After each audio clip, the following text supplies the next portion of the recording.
Welcome back to Dreary Middle, the podcast. We return to part 2 of the top 100 films.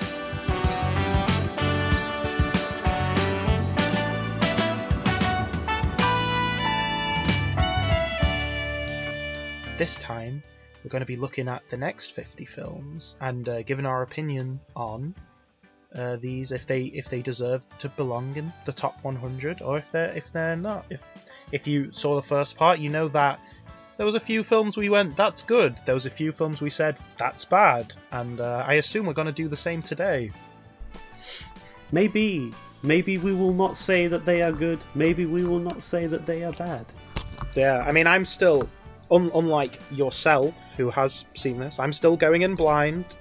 I managed to avoid looking at the second half of this for, ever since we did it. The first part, so I'm excited to see what's going to appear in the second half, though you have given me some warnings that I may not be as positive as I was the first half, so let's see. Okay, shall we get straight into it? Actually, just a quick recap in case you forgot.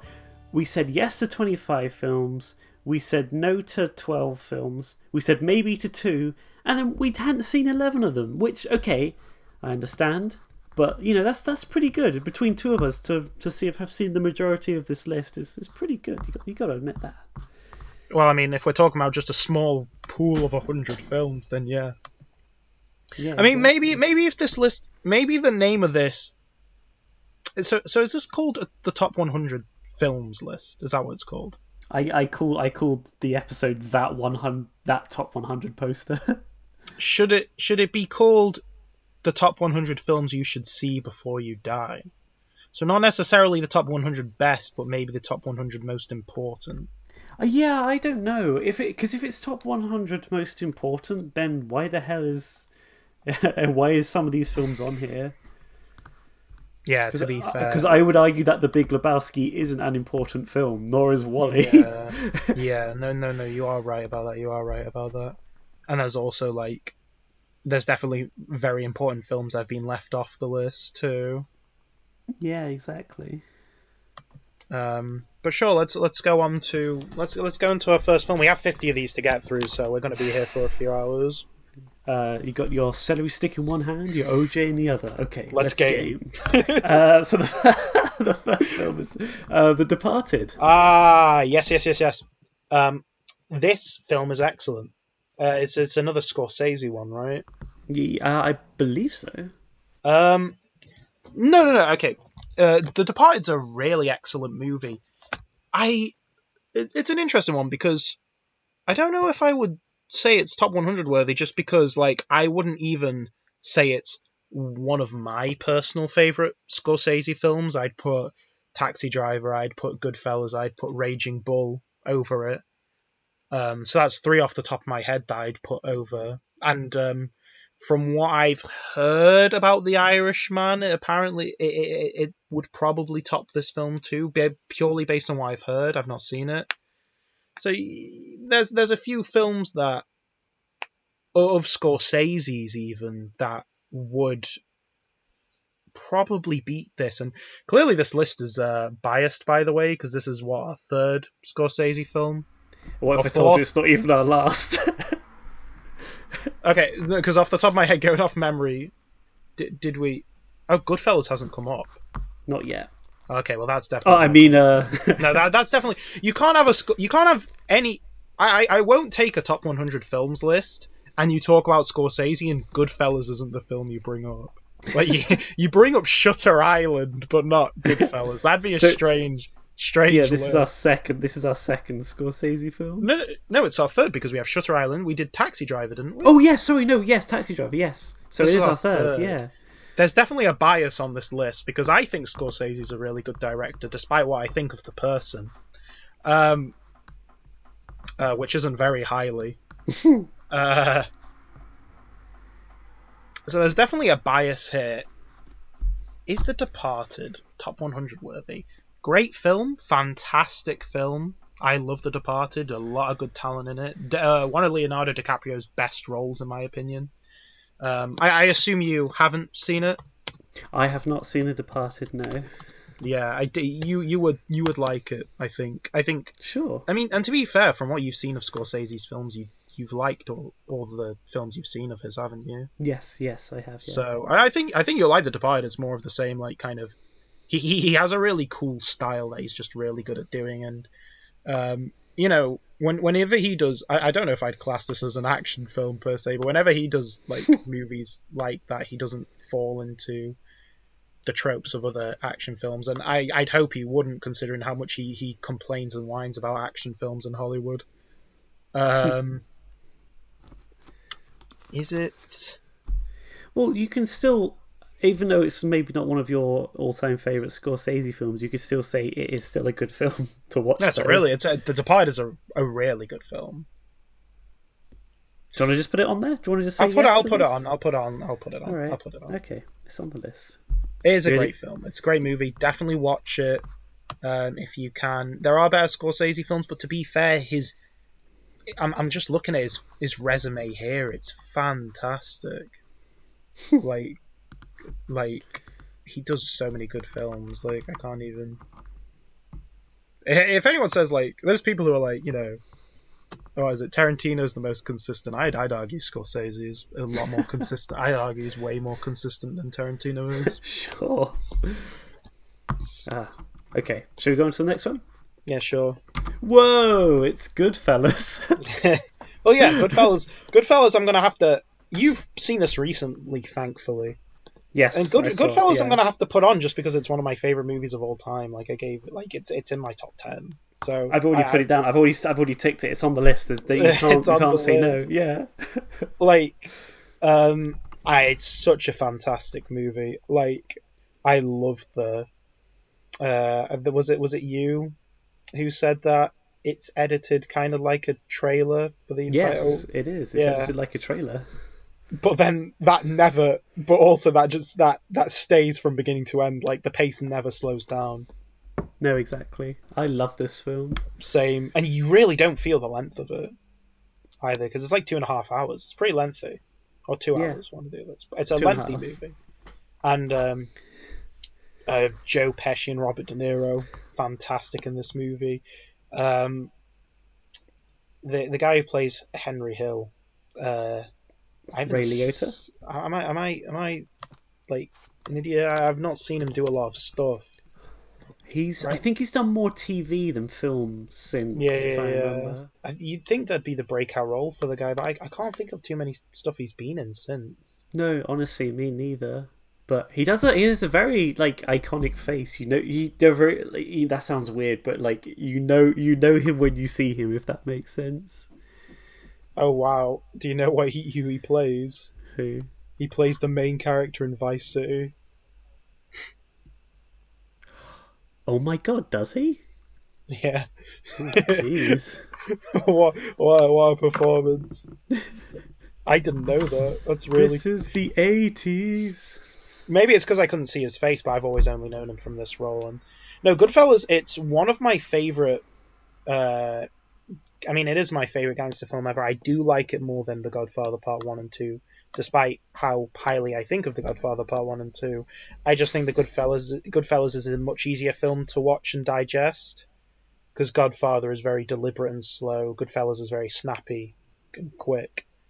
And all the character interactions in this film are great. The editing, as you said, was fantastic. There's something... When you watch a Scorsese film, there's something about just its style that like you get absorbed into. The only thing I don't like about the movie, if I had to complain about something, I know it's in my top 10 movies. One of our friends brought this up, that they're actually not quite big on how the film ends, but it's also based on somebody's life, so you can't really do anything about that.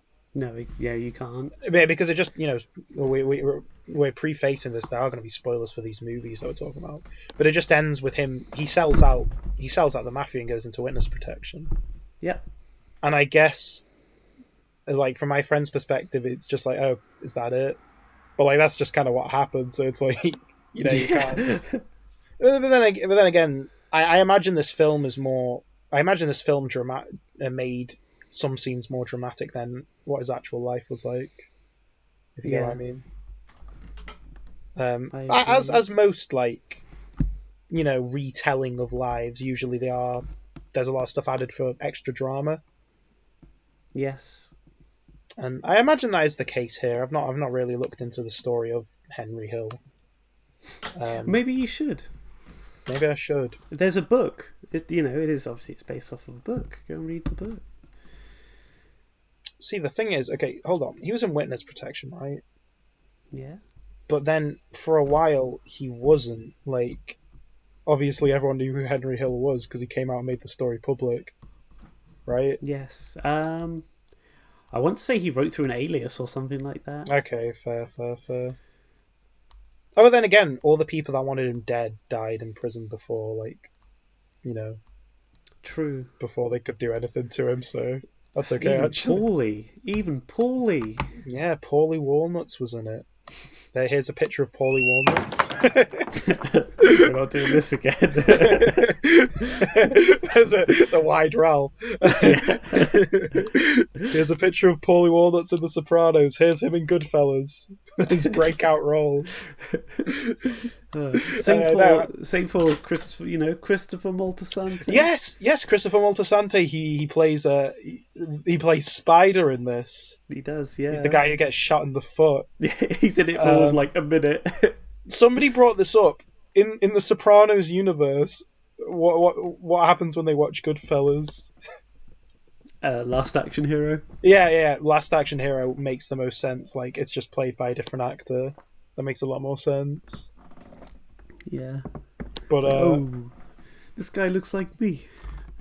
But okay. I mean, we both agreed on Goodfellas, so yeah. Well, let's keep going. Watch it. Next, Pirates of the Caribbean: Curse of the Black Pearl. I mean, we're probably both gonna say yes to this, so I don't know. I'd argue, like, because obviously it's weird to say this, right? Because Pirates of the Caribbean is one of the most profitable. Is it one of the most profitable franchises Disney ever did? It honestly probably. But like, let's forget all about the profitable part. Let's just talk about this as a movie. I'm gonna say in this regard, Pirates of the Caribbean is super underrated because I think people undersell how good of a film this movie actually was. You know what I mean? Yes. Everyone's go, oh, Pirates, it's part of this big franchise, but specifically the first one, it's directed super well.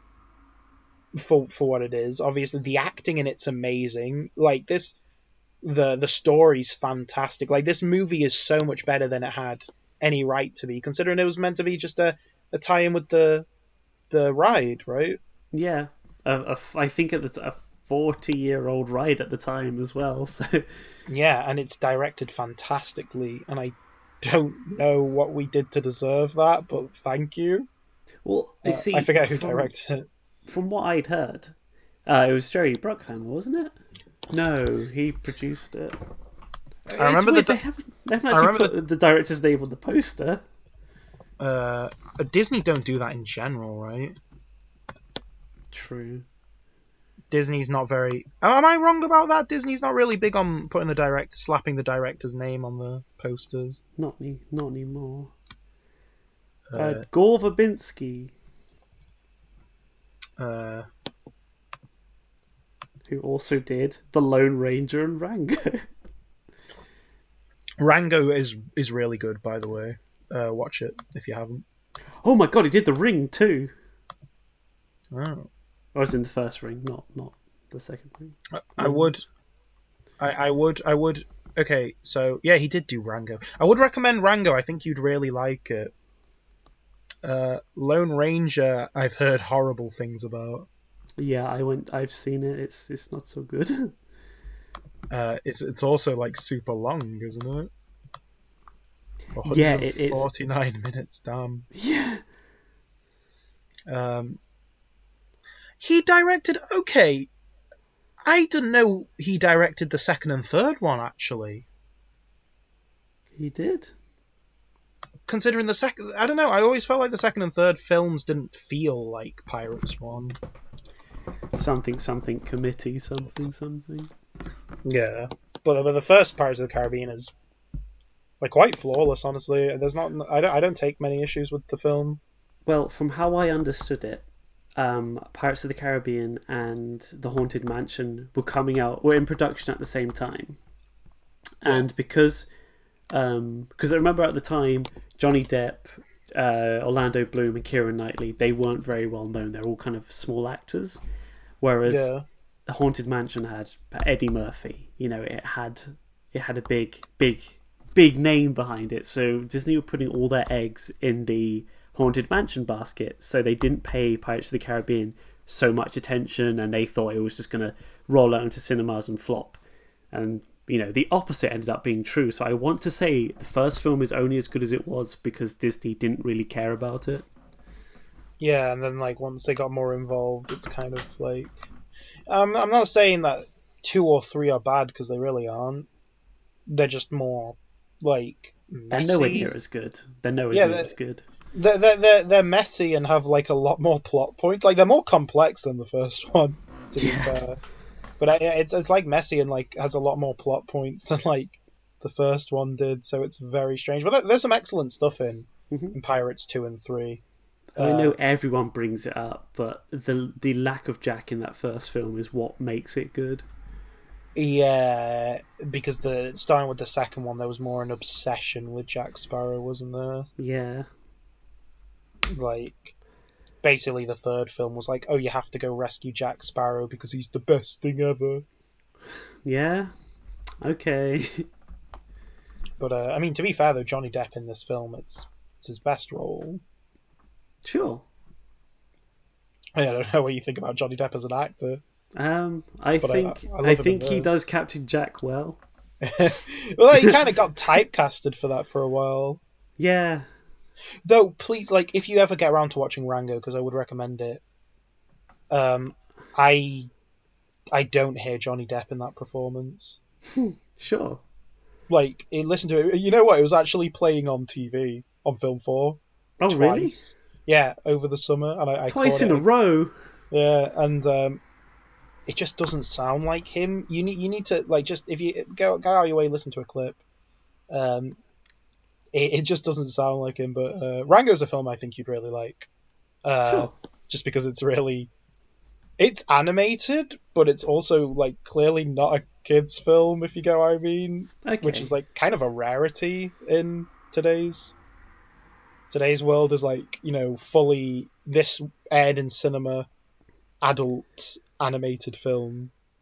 I mean, those are definitely more rare if they exist at all. I mean, besides like Sausage Party. We don't talk about Sausage Party. Let's keep the going only on. film I've nearly walked out of.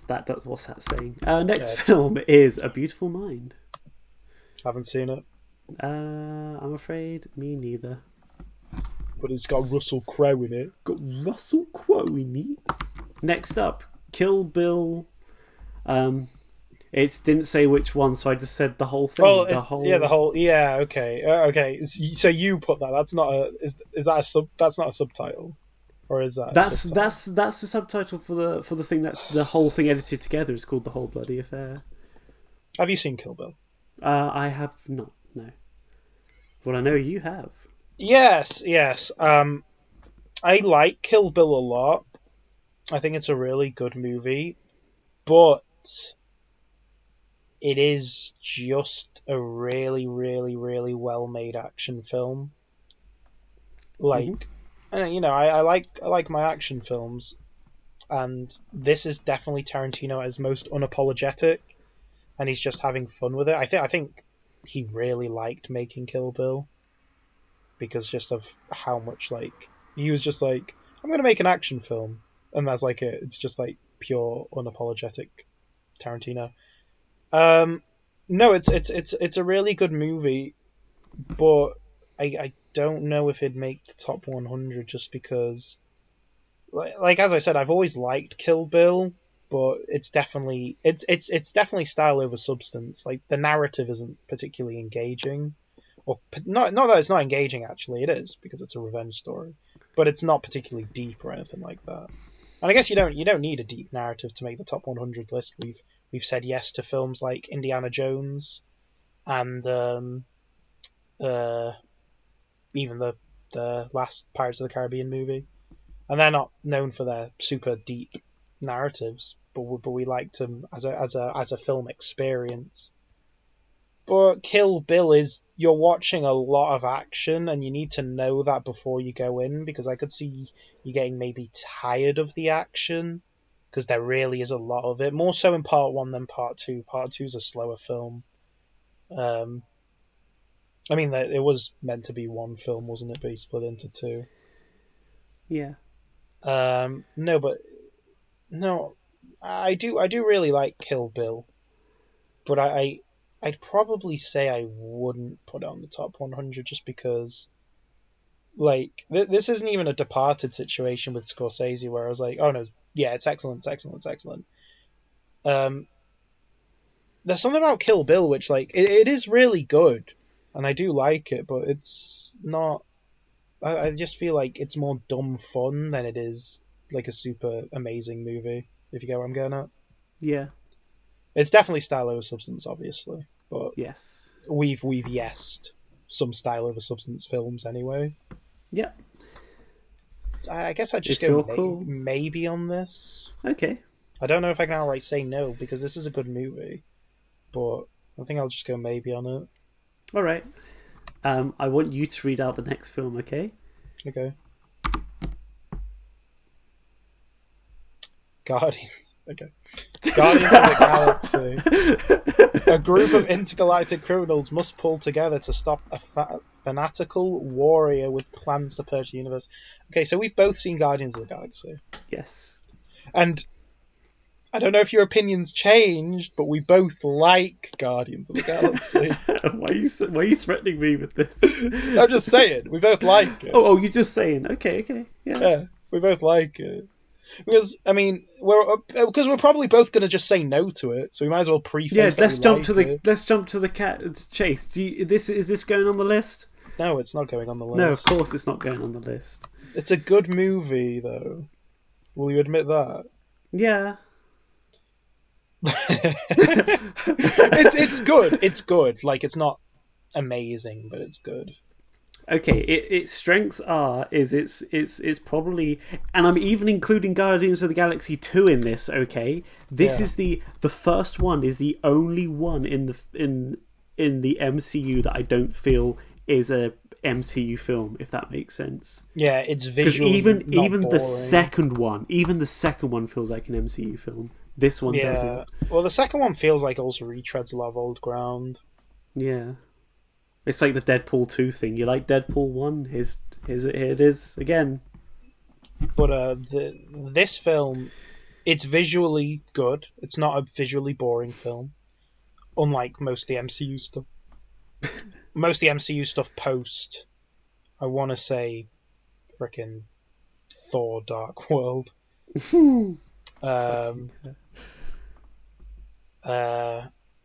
Obviously, it still shows during the daytime scenes, because during the day, Guardians of the Galaxy looks really boring. But whenever they're flying through space, or whenever they're on a foreign planet, or stuff like that, visually, very interesting movie. The characters, would you say, big strength of the film? Yeah. Very likable. The MCU humor in this is actually good. It's not like I hate the MCU sense of humor. Because it is me, Iron Man. Let me say something sarcastic. Yeah, like, it was revolutionary for, like, 2008. Not... It's revolutionary for 2008. Well, I mean for, like, these kind of films. I'm not saying, like, in general. Sorry, it's just the way you worded it. But the thing is, in 2008, it was new, right? The humor. It was, like, new. It was different. Because we had, like, a character who was, like... I'm going to make quips about this situation. I'm not going to take it seriously. And then he did it again in Avengers, and it was funny. And then he did it again in the second Avengers, and you're like, all right, Tony, come on. And then he did it again in the third Avengers. It's like, okay. It got to the point, I know you haven't seen Civil War, but it got to the point where in Civil War, I couldn't take his serious plight seriously, because all I've known about Tony Stark as a character is that he's a joking arsehole. But in Guardians of the Galaxy's case, the humor's actually really, like, just a lot better because the characters play off each other better, and I think the character interactions are really good. Mm-hmm. And I like the entire cast. I think all of them are good. Particularly, I like Rocket Raccoon, and I like Batista's character, Drax. I think they're the two funniest ones. No, yeah, I do like Guardians of the Galaxy. I think it's really good for an MCU film, and I think it's a good film, but I wouldn't say it's top 100. It definitely doesn't belong in the top 100. I agree. So, yeah, before we move on, any last things to say about Guardians of the Galaxy? Because you do, it's one of the few MCU films you actually think's decent or above. Yeah. I think it's also because it's the only other the only other one I think is also good is also the one that doesn't really have anything to do with the MCU, and this one doesn't really either. It just happens to be a part of it via events that come afterwards. And to be fair, who's the director again? James Gunn. Yeah. He looks like he's always having a good time when he directs these. Yeah. So there is that. And the music choice is really good. So yeah, there we go. That's all we have to say on it. I'm sorry we're saying no to it. Sorry, MCU fans. Whoa, it's the Intouchables. I haven't seen it. Me neither. But it sounds like a story, indeed. I think it was a quadriplegic from a paragliding accident. Yes. An aristocrat hires a young man from the project to be his caregiver. Yeah, okay, and that's like the first line of your of the synopsis. What happens next? They grow to look at the poster. They're happy. They're happy with each. Oh well, my caregiver's come to help me get over this horrible accident I've had. Oh, so it's like a wholesome story. This is wholesome. This is what Wholesome 100. I'm not gonna lie. Anyway, this list is weird because it puts some proper dumb stuff on there, but then it puts films I've never heard of on there too. It's really inconsistent. Yeah. Whoa, Alien. Yeah, I guess I would have to say yes to this. I'm gonna say yes to this. I'm not gonna lie. I'm not gonna lie, gamers. This is a yes from me too. Here's here's why. Yeah, go on. Let's say your reason. It's an accessible horror movie that also just happens to have a really good story, atmosphere, and characters. Yes, I agree with all of what you said. Thank you. And let's be honest, with horror films, there isn't a lot of those. Well, here's the thing. You're looking at the year 1979, and you're thinking horror movie, and you're probably thinking of something really cheesy, low budget, and, the plot is stupid, and the characters are idiots. Here in this film, every single piece sort of fits together, and it all kind of works. Yeah, I wouldn't say the characters are, dumb in this film. No, all the characters are actually really intelligent. It's kind of refreshing, honestly. The problem is just that they've run into something they've never seen before, so it has the upper hand. Exactly, yeah. We said this in another episode, but I think the use, or rather the lack of use of the alien is actually really good. Yeah. No, I agree. Well, isn't it because the outfit didn't look great? Yeah, that is the real reason, yeah, But it's a good way to mask it.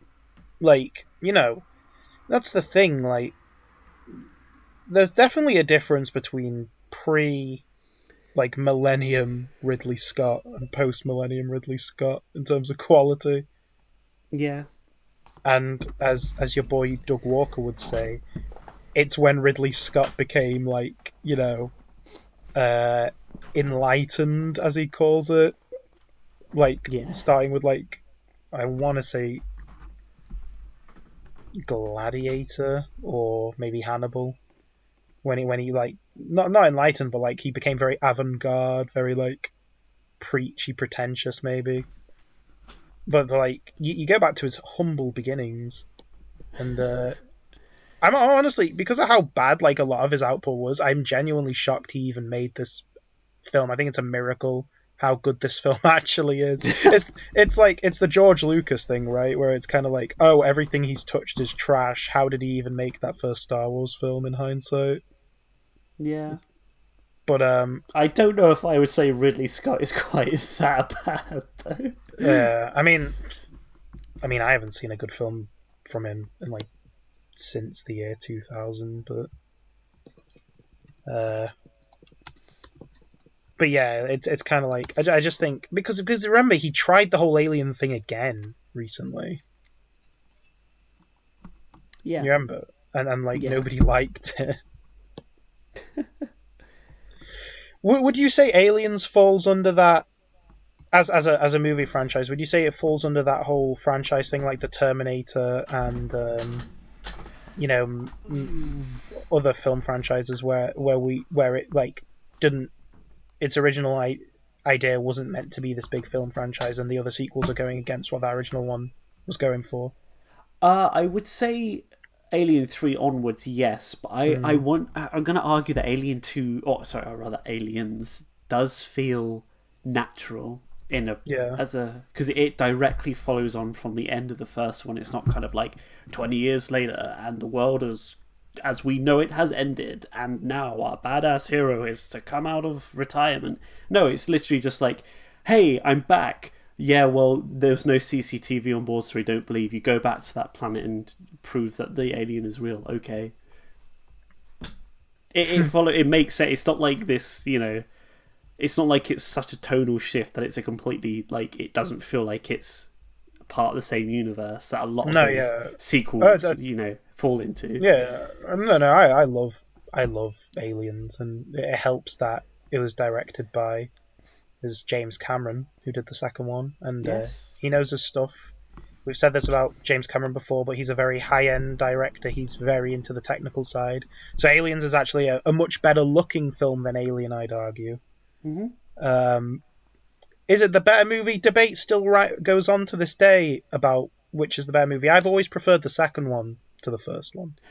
I think you prefer the first one, don't you? I'm going to say, I actually, because I watched them both recently again, and I'm going to say I like them both equally. I don't have a preference there. Ooh. They are both... Fate sitter! Yeah. But to be fair, they go for different things, though, which is good. Yeah, exactly. That's the thing. I don't know who said this, but I totally agree with the Hollywood doesn't make film sequels anymore.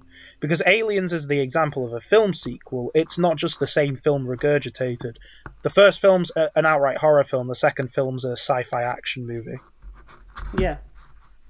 That's the thing.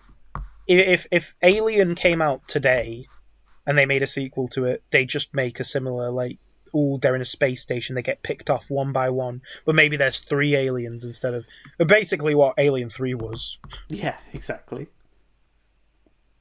And it's a shame because Hollywood used to be really good at making film sequels. Like, they knew how to, that they couldn't just retread the first one again. Yeah. And that's why a lot of film sequels back in the day were very, they were very controversial, because people were like, oh, I'm not used to this, it's different. But then they ended up being really good. But now, Hollywood sequels nowadays, like, look at any of the MCU stuff. It's like, you know what I'm saying? It's all the same. I've said before, the MCU isn't really like a series of films, it's just an advert for another film. Yeah. But Alien, the first Alien is good. Aliens is as good. They're both fantastic movies. Go watch them, and we're both going to say yes to this one. It's on the list. It's not even like a cheesy horror. Like, maybe you won't get scared, but you'll definitely be absorbed in the atmosphere. Goodness, don't even get me started on the atmosphere of this film. It's fantastic. Yeah, it is. For 1979 as well, like, they're super ahead of its time. But I'll admit, though, there was a scene that made me jump, and it's specifically the vent scene, and I didn't expect to jump, but it did. That's like the only real jump scare in this film, right? Like, it's not a very jump scare heavy movie. No, it's not. And that's why I like it, honestly. It doesn't rely on jump scares to, like, scare you. It's just its atmosphere alone. And it actually does the good horror thing where it takes a long time for the xenomorph to show up. There's a lot of build up to that xenomorph showing up. I like even before, like, and then that's not even including when you actually get to finally see the puppet. That's like when you even get to the point. Oh, there's something wrong here. It's like it's a good half an hour into the film before like anything bad actually happens. Yeah, and it's cool because you get to see it start off as a baby and then like grow into like the big thing. Whereas like, you know, I think they wouldn't bother with that nowadays. I think they just start with like a big xenomorph and call it a day. Or it will show you the big xenomorph and then go 48 hours earlier.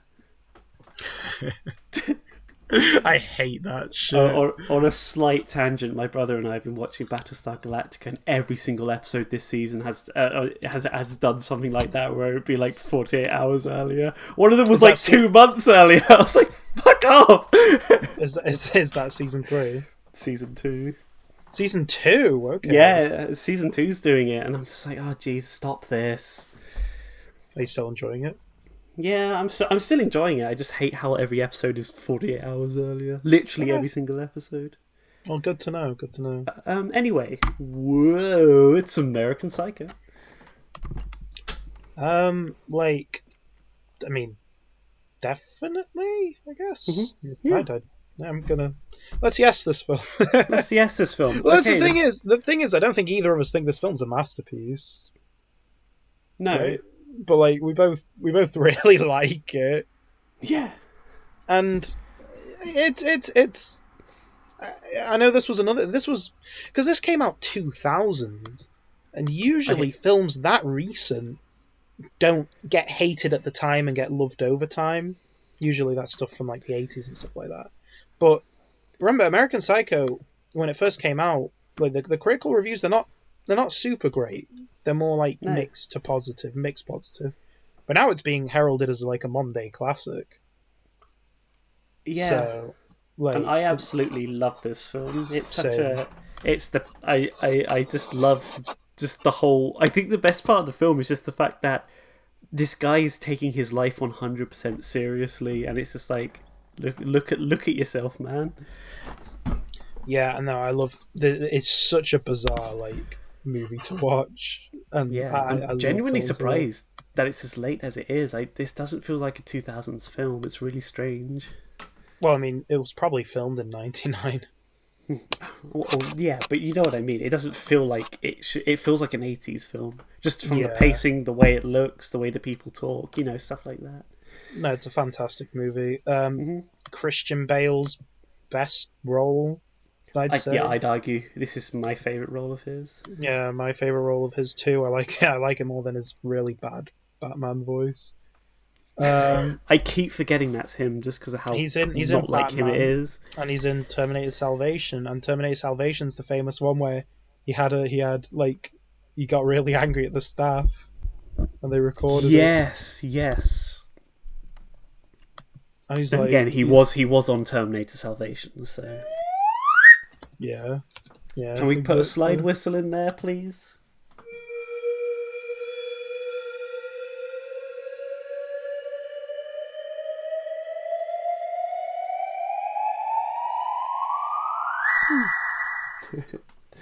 I mean, like, so it's just Christian Bale, like, you're an idiot, you muppet. I don't know if he says muppet. Well, he's northern now. he's well, I mean, it's interesting because with the amount of American roles he plays, people probably forget he's British. He's British, but a lot of people probably forget that because is he? I'm not familiar with his work. Is he in a lot of British productions? Not as far as I'm aware. He's been playing American characters since, I mean, we know that since like 1999 apparently, so that's longer than Tom Hardy's been doing it. And Tom Hardy, like, it's been in a lot of American films too. Albeit, Tom Hardy also goes back to do British productions as well. Well, and also Tom Hardy tends to also do like an English accent in the stuff that he's yeah, exactly. He's in. Yeah, to be fair though, it's hard to mask. It's hard to mask Tom Hardy's accent. It's too strong. Christian Bale is definitely a lot more different, but it's a good movie. I love American Psycho. I love. Okay, films are like the hardest thing to end because a lot of people don't know how to do it. But I love American Psycho's ending. It's perfect. It is. It's so good. I mean, people still talk today on what happened. What do you think happened? Well, I think the most popular consensus is that he imagined the whole thing, and I'm willing to believe that because logically it makes the most sense that he hates these people, but he can't do anything about it. Or he hates the person, but he can't do anything about it because he's an office worker. Not an office worker, sorry. He was a business guy, wasn't he? Yeah. Oh, and obviously he's not going to go that extra mile. He's not just going to snap and become crazy overnight. So I think the fact that it all happened in his head is probably the most logical one. Well, I also present this, okay? We have all been in that situation where something has happened and you've gone, oh god, I wish I could. Yeah. It's probably one of those things. Or just go to Reddit / I am very badass. Just read some of those. Yeah. But the argument against that is that the person he killed, was it that he wasn't at the company at the time, like he left or something like that? No, the big one is the guy he axe murders. Yeah. And then what he does is he packs his bags and then he says, oh, he booked a flight to London. Yeah. And then it turned out he actually did go to London. Yeah. But that's the thing. Another theory people like is that he actually did kill the guy, but the company and all that are sweeping it under the rug and trying to make and so that I can't trace back to them. I don't know why they do that and not just sell out Christian Bale's character. Maybe because there's something else they're hiding, that if an investigation starts into that, an investigation will start into something else, Yeah. No, yeah, exactly. But I personally subscribe to that it didn't happen, just simply because I just like the idea that it's just someone rambling about what they wish they could do to someone. Yeah, no, I agree. Because, I mean, obviously, we don't know any murderers, but they always say... Speak for yourself. They always say that murderers are actually the most charismatic people, and they're the people you'd least expect. So maybe it's going down that. But, I subscribe to the logic that you don't just become a murderer overnight. It's not it's definitely something he envisioned in his head. There's no way he committed that murder. I can't. Exactly. I can't subscribe to it. Because then the film just goes crazy. What, he's just going around murdering prostitutes and shit, just casually.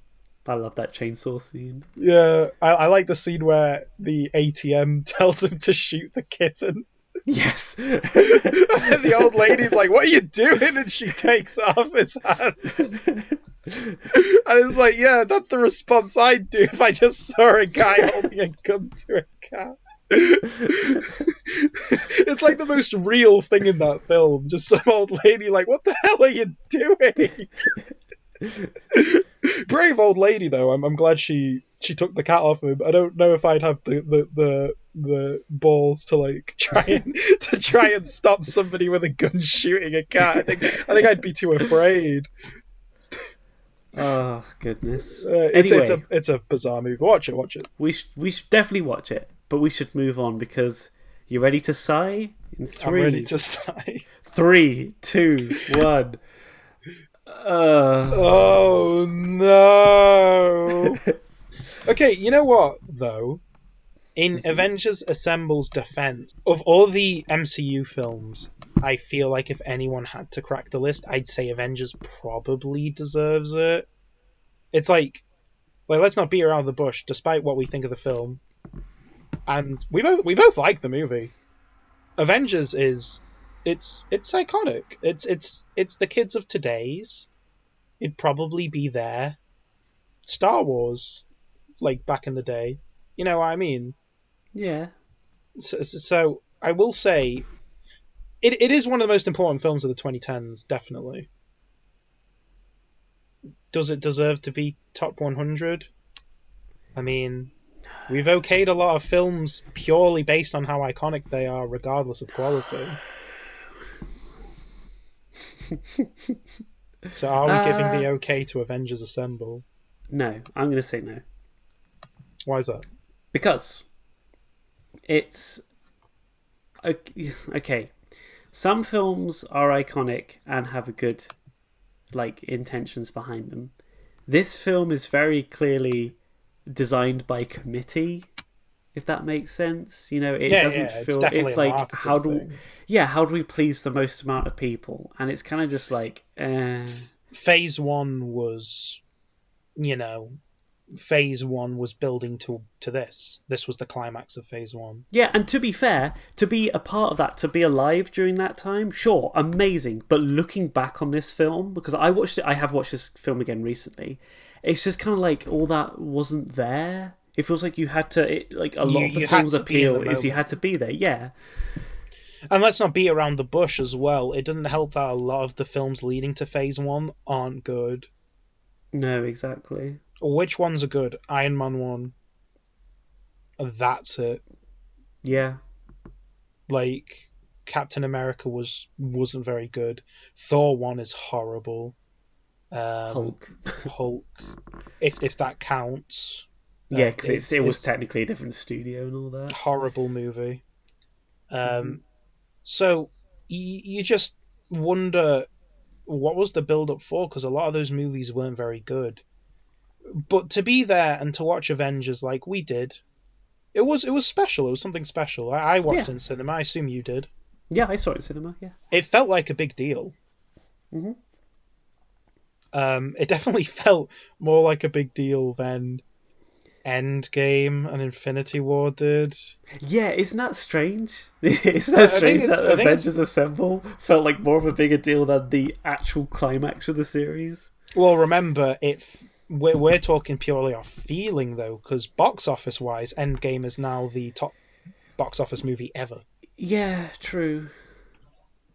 But then you could also argue that was by design, if that makes sense. It kind of snowballed as it went along because they were figuring out what people like, and then of course there's word of mouth, and etc., etc. Well, the problem with a film structure like this, where you go, okay, each phase needs a climax, so we're going to climax it with Avengers films. The problem with that is, once you did Avengers 1, where was there to go with the sequel? Because everyone just complains Avengers 2 is just the first one again, which it is. But then there's also the argument that the Avengers films don't even make sense even within that kind of continuity, because you have crossovers within the films themselves. Yeah. Like Civil War, for example. Everybody said it, even at the time, that this should have been an Avengers film. But it's not. Yeah. It's a Captain America film. And Civil War is a very messy film in itself, despite a lot of the good that it did. But that's besides the point. Well, yeah, there is that too. But that's besides the point. I just think that Avengers on its own, as a film, basing it entirely off of it as a film, I'm going to have to say no. Because the only way I would say yes is if it was still 2012. Yeah, I don't think this film has aged particularly well. No, it hasn't. It's also this is going to sound really weird, but it's also one of the worst looking MCU films as well. I don't know what it is about it, but everything just looks, all the colours look washed out and all the CGI looks a bit crap. That washed out look is the MCU just after this film. Yeah, you compare Iron Man 1 and even Captain America to how this film looks. It's just ugh. I will say that it's directed pretty nicely though. Like there is the iconic shot where it's all da da da da da, and you see them all in the circle. Yeah, that's going to be remembered for years to come, I'd argue. Mm-hmm. I'd argue that this film will probably be remembered more than Infinity War will and Endgame, just because it was the one that started it all. Though I will say, actually, I think Infinity War is a better movie. But that's just me personally. Also, still a Paramount film as well at this point. Oh yeah, you're right. Yeah, so I think it is either the or one of the last ones done by Paramount. Here's the thing. I guess I'll say maybe just because it's super iconic. I won't outright say no. But since I said maybe and you said no, I guess inherently that means it gets no'd. Oh, we have to create a middle comment, a middle section. Nah, Maybe no. if I say maybe and you say no, we might as well just put in no because I only go maybe, like it cancels it out. Like if I said yes and you said no, but if it's Yeah. maybe no, that means like it'd just be the middle, so it's still bottom end. Yeah. So And that means we'll also do the opposite as well. If one says maybe and one says yes, we'll just up it yeah, to yes. it's not. It can't. I guess it didn't make the list. The only reason I'm gonna say maybe is because of how iconic this film is. But all your points about it as a film. Well, I mean, okay, hold on. Is there anything you outright dislike about this film though? I guess it's kind of uninspired in terms Yeah, of it its is. story. It's a very safe story. Yeah, it's just like, oh, we need a reason for all the heroes to get together and fight. Well, it's his brother and their lovers involved, and we got this shiny object that was in one of the films. Okay, fight happens. End. What I do like about this film, though, Yeah. unlike the other Avengers films, I feel like you actually don't need any background knowledge to watch it. Oh, there is that too. It is the most complete film. It's very accessible. But then again, the whole film being advert for next film wasn't really a thing until Phase 2, so... Yeah, true. But, you know, Lyle from Only Plays fame, he did a good measurement on how you should make a movie, and it's called the Your Dad test. And basically it means, if you show this film to your dad, will he get it? And he said Avengers 1 would pass. Like Civil War wouldn't, because he wouldn't get what's going on. See, my dad does really like this film. Loads of people do. Like, you're not going to meet many people, except maybe, like, you know, the proper film snobs. You're not going to meet many people who Martin outright... Scorsese. Yeah, you're not going to meet many people who dislike this film, because it's, as I said, me and you were in the perfect age demographic to watch this. Because we were about 15, I want to say, when this came out. Yeah. So we were in like the perfect age demographic to watch this, and as I said earlier, to a lot of kids, this is their Star Wars of the day. So, you know, that iconic film that they'll cherish forever and show to their kids and shit. So in that regard, that's what I'm going to say maybe, because it is super iconic, and I don't know, but in terms of the actual quality in the film, yeah, it's a very enjoyable action romp, but not much more than that.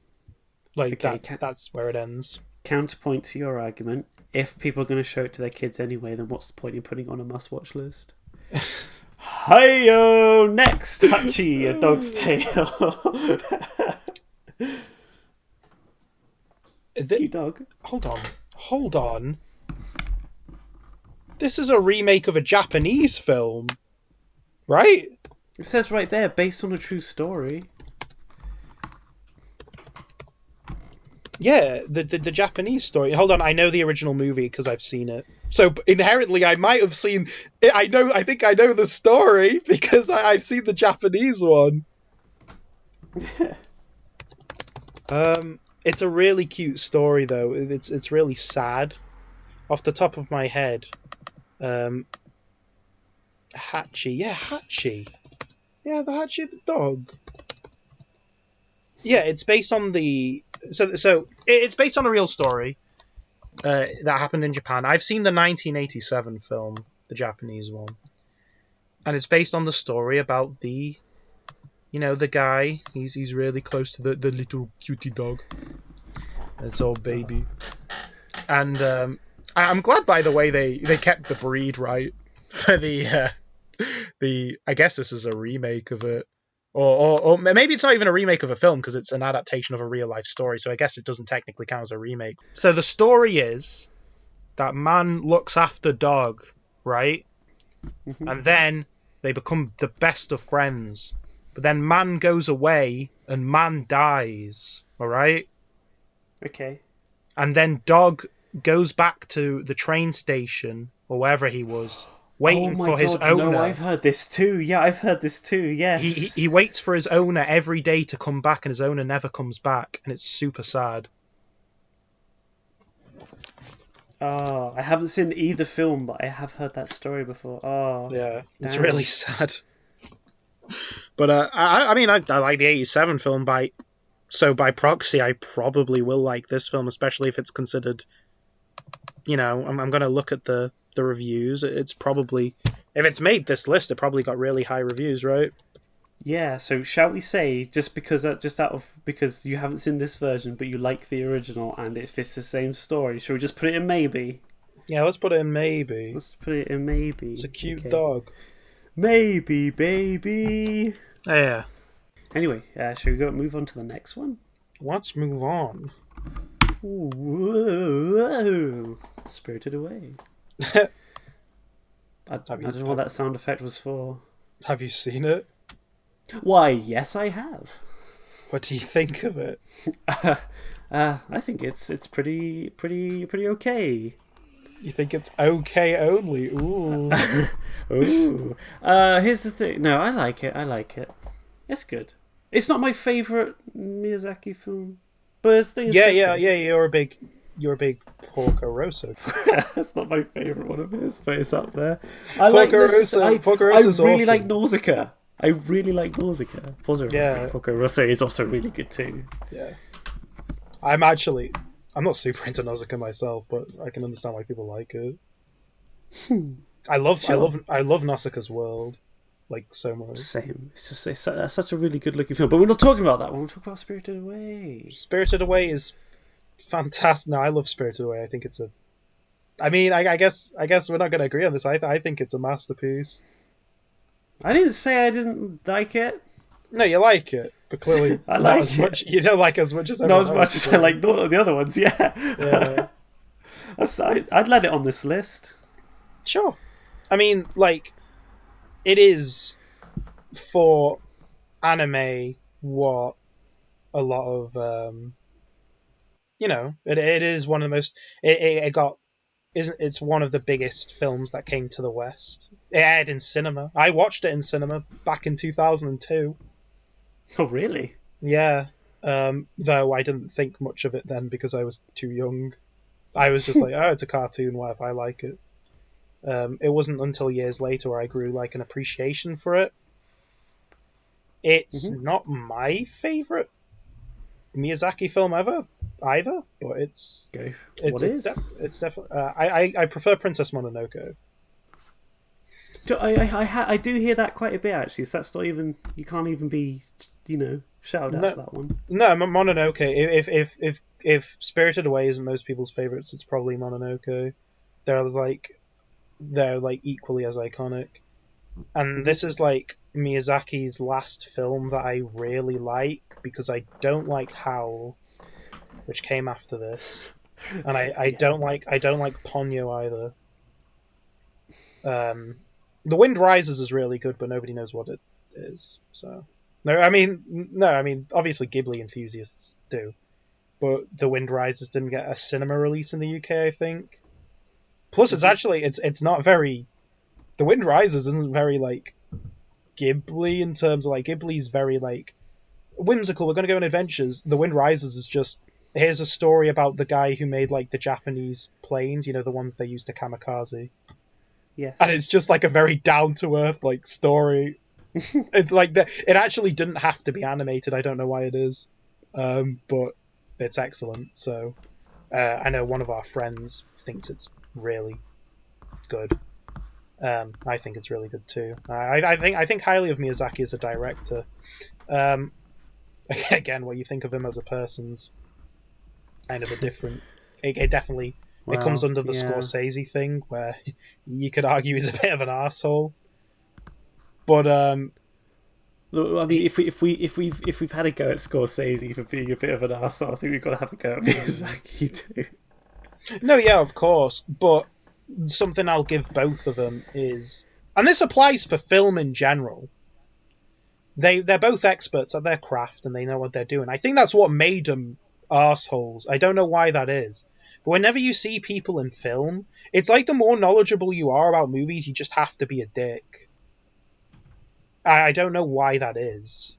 Because, like, honestly, the nicest directors in Hollywood are probably people who've made, like, a lot of trash. Because they're just like, I enjoy making this, it's stupid. Whereas, like, a lot of the ones are like, oh, you wouldn't get my avant-garde masterpiece. You wouldn't get it. You wouldn't get it. And it's just like, all right, Yeah. cool. I don't know why film attracts that kind of. But I don't get no, because a lot of film directors are notoriously pricks. Mm-hmm. I don't know why that is. Is it just that they think their work's better than everyone else's? Maybe. I know, like, frickin' Miyazaki doesn't think highly of, like, a lot of, anime. Because he thinks it's being used for the wrong purpose. Well, that's I have said this before. I 100% agree with him on this. But because you look at Spirited Away, you look at a lot of Ghibli's output, and it's not what I would class as typical anime, if that makes sense. Well, that's why it got so popular in the way it's really accessible to a Western audience. Plus, not even, you don't even have to take into account cultural stuff. You could just it's just how it presents itself. It just presents itself as an animated movie. Well, but when you look at a lot of the TV shows, a lot of movies that are coming out these days, it's not just like an animated TV show or an animated movie. You've got to have all this prior knowledge for a brand new franchise or something. No, yeah. Well, that's the thing. It's like Miyazaki knew when he was making his films, he knew to actually make his characters feel like people, and I think he's really good at that. And I think it's that genuine nature of the characters feeling like real life people, even though they're animated. I think that's kind of why he has such a disdain against a lot of anime as a medium. Mm-hmm. Because he thinks animation should be used to tell stories, not so much let's just do this to sell shit. Yeah, exactly. A lot of it is marketing. I remember, he's one of the most famous directors of all time. He was there when 2D animation in Japan in cinema really got big with Akira, and at the same year as Akira, you got My Neighbor Totoro. So, he's one of the pioneers of, the big animation scene in Japan's cinema history. So he does know what he's talking about. And to be fair, even though he's an arsehole in other regards, in terms of his own work, he actually won't speak highly of his own work. He refuses to. Out of, I guess because he's well, if I'm going to shit on other people's work, I'm not going to brag about how good mine is. Sure. So in that regard, he's very humble, but he is very critical on he is super critical on other people's stuff. And not even just on other people's stuff. You need to see some of the stuff. He'll write shit, and he'll just be angry old man rants. He ranted about how much he hates automobiles, just in general, just cars. He ranted about how he doesn't like America, despite the fact he gets a lot of his money from there. Let's be honest. Yeah. He just goes on long old man rants about just the most random shit, and he writes it all down. You can find some. I'll definitely send some through. They're funny. Is he going to become a YouTube star? Look, he's got one step in fucking death's door at this point. I feel like he just feels like he can say anything he wants. His friend Iso Takahata, the one who did Grave of the Fireflies and all that, he passed away a few years ago, and Miyazaki's not going to live much longer. And the thing is, Miyazaki's also recently announced that he came out of retirement and he's currently doing a film now. And he said it's 15% done or something like that. And I was like, there's no way that film's coming out before you die. Well, whenever Miyazaki says he's going into retirement, I just don't listen, because he's come out of retirement so many times. To be fair, The Wind Rises... Are you ever going to stop? The Wind Rises one was 2013, so that was his longest retirement yet. 7 years. 7 years, alright. I mean, that's a break for some directors. To be fair, though, I think that shows how much he loves the medium, though, that he keeps returning to it. Because he's not doing it for profit, because he's already loaded. He doesn't need to do that. The reasoning he came out with his newest film is he said he wanted to give something to his grandson, because he knew he's not long for this world anymore, as he put it.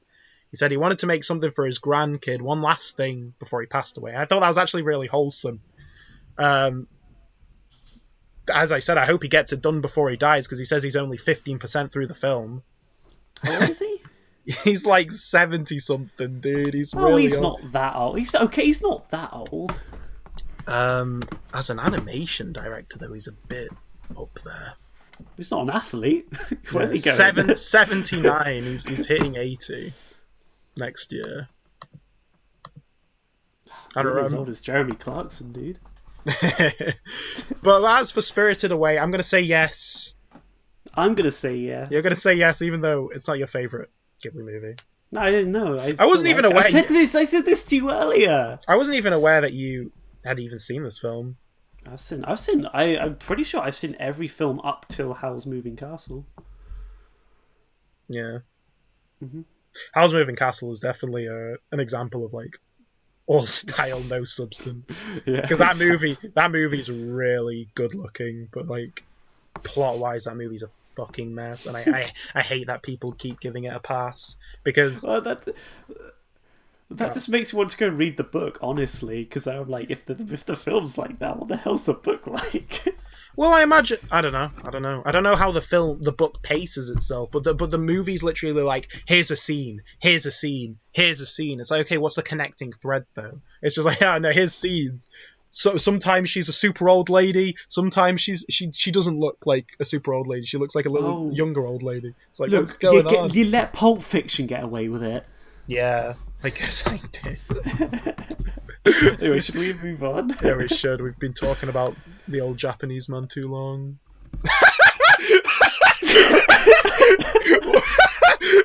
Holy shit! What a reveal! I was not expecting this at all. Okay. I'm genuinely surprised you laughed as hard as you did. I wasn't expecting this movie on the list, like, at all. Let alone the first one, like... Okay, it's obviously you can see it on screen. The most popular consensus, right, is that the first two Harry Potter films aren't as highly regarded, even though me and you love those first two ones the most. Yeah. So I'm happy it's on here, you know, because like usually you'd see the most famous one is Prisoner of Azkaban, right? I assume so, yeah. And I'm not super into the Prisoner of Azkaban film adaptation. So as adaptations, I like the first two the most of the books because they're the two that focus mostly on the actual world element of Harry Potter, which is the most interesting part of Harry Potter. And then you like starting with book 5, it goes too much into the films rather. Not so much the books, but the films go a lot more into like the romance element of it, which takes kind of, center stage. And the Voldemort storyline got really stupid after a while. And then the writer became super unlikable. For like ever since she finished Deathly Hallows, it's like all downhill. It's like she's been doing everything to get some kind of attention.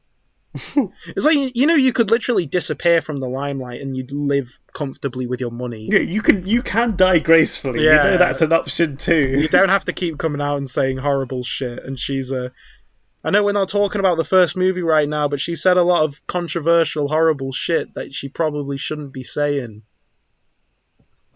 Exactly. But as for the first movie, but luckily, what I guess in this first movie's defense, almost all of the main characters in this film have come out and denounced J.K. Rowling since, so I can still be Daniel Radcliffe, Emma Watson. Fuck J.K. Rowling. Fuck J.K. Rowling, but we do like Daniel Radcliffe. We like Daniel Radcliffe, and we like director Christopher Columbus. Director Christopher Columbus also did Gremlin 1, not Gremlin 2. Which we saw in cinema. Which we did see in cinema. And we had a good time with it.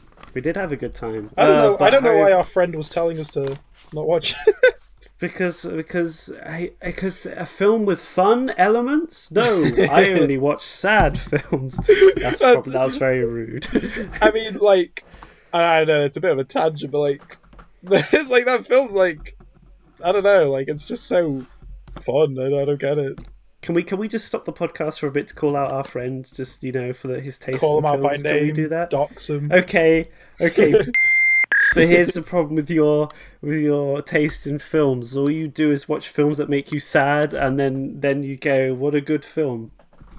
Man, loser. That's definitely not a typecast. That's definitely the truth. It's definitely 100% the truth. So, what do you think of Philosopher's Stone as a movie? As a movie, I think it's okay. I think it's good. Okay, good or okay. I don't know. It's one of those ones where, even putting aside my thoughts on like the stuff around it, just judging the film entirely on its own merit, it's not as good as you remember it. I watched it again recently. I thought it was really fun. No, I don't deny that the film's fun and it has a good atmosphere and stuff like that. But yeah, the narrative's not amazing. Yeah, I'd agree with that. But I think the thing with it's a similar thing with the Avengers, where it kind of hit at just the right time. It was the right place, right time kind of a thing. But like the film itself, a bit of the acting's a bit shoddy. Oh yeah, definitely. Stuff like even from the adult. This isn't even a child actor thing. Even like, dare I say, Alan Rickman, as good as he is as an actor, even he's a bit unsure in the role that he's in. Yeah, it kind of feels like he's all like piss off, Potter. Yeah, it feels like it doesn't feel like everyone's giving it their all. If that makes sense. I mean, just look at the poster as well. It looks like it was designed in paint. We're just going to shove an owl in the top corner up there. You want to know how you know that Harry Potter is like an English film? If you go on Wikipedia, you know posters for films. American ones have like the big like rectangular like proper ones, and most British films on Wikipedia they have like the little square. Like I don't know why that is. Is it just there's a difference in poster size or something? I don't think so. But like whenever look up stuff like, I want to say 28 Days is the same. Like they always put them in like little square posters, and I don't see why that is. On Wikipedia, it really weirds me out. No, okay, 28 Days doesn't do that, but if I could specifically get one for Harry Potter 2, and this is specifically, watch them now, they've changed it, so like my point is invalid. You can also tell it's a British film because they say muffiny. They go, oh, fuck off, Ron. So, okay, look. Here's the thing. Right. Show us your minge.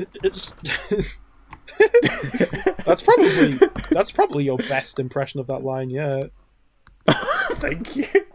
Yeah, look at that. This is what I mean. Like they a lot of British films on Wikipedia they show in like the square format. Like I have seen that before. You know what I'm talking about, man. Thank God. I guess maybe we're just more used to doing landscape posts instead of portrait. I've never noticed that. Okay. It's really weird. Obviously, it's dependent because something evil has returned to Hogwarts. Yeah.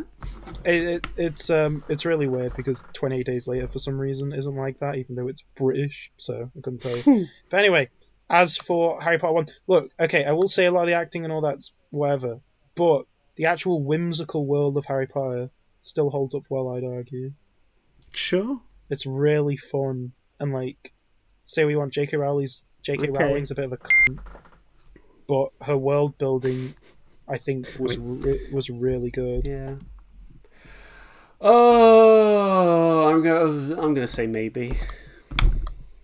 And you're gonna say. Nah. You're gonna say. You know what? I've defended Harry Potter 1, but it doesn't belong in the top 100. I also prefer. No? I prefer. I'm going to say no. I do also prefer Chamber of Secrets, though. I think Chamber of Secrets is a much better film. Same. Apparently, from what I hear, that's actually unpopular consensus. Chamber of Secrets considered one of the worst in the series, but maybe that's an American viewpoint. I don't know. Pan's Labyrinth. Pan's Labyrinth is a really good film by. Del Toro. Del Toro. His most famous film, right? Or would you say?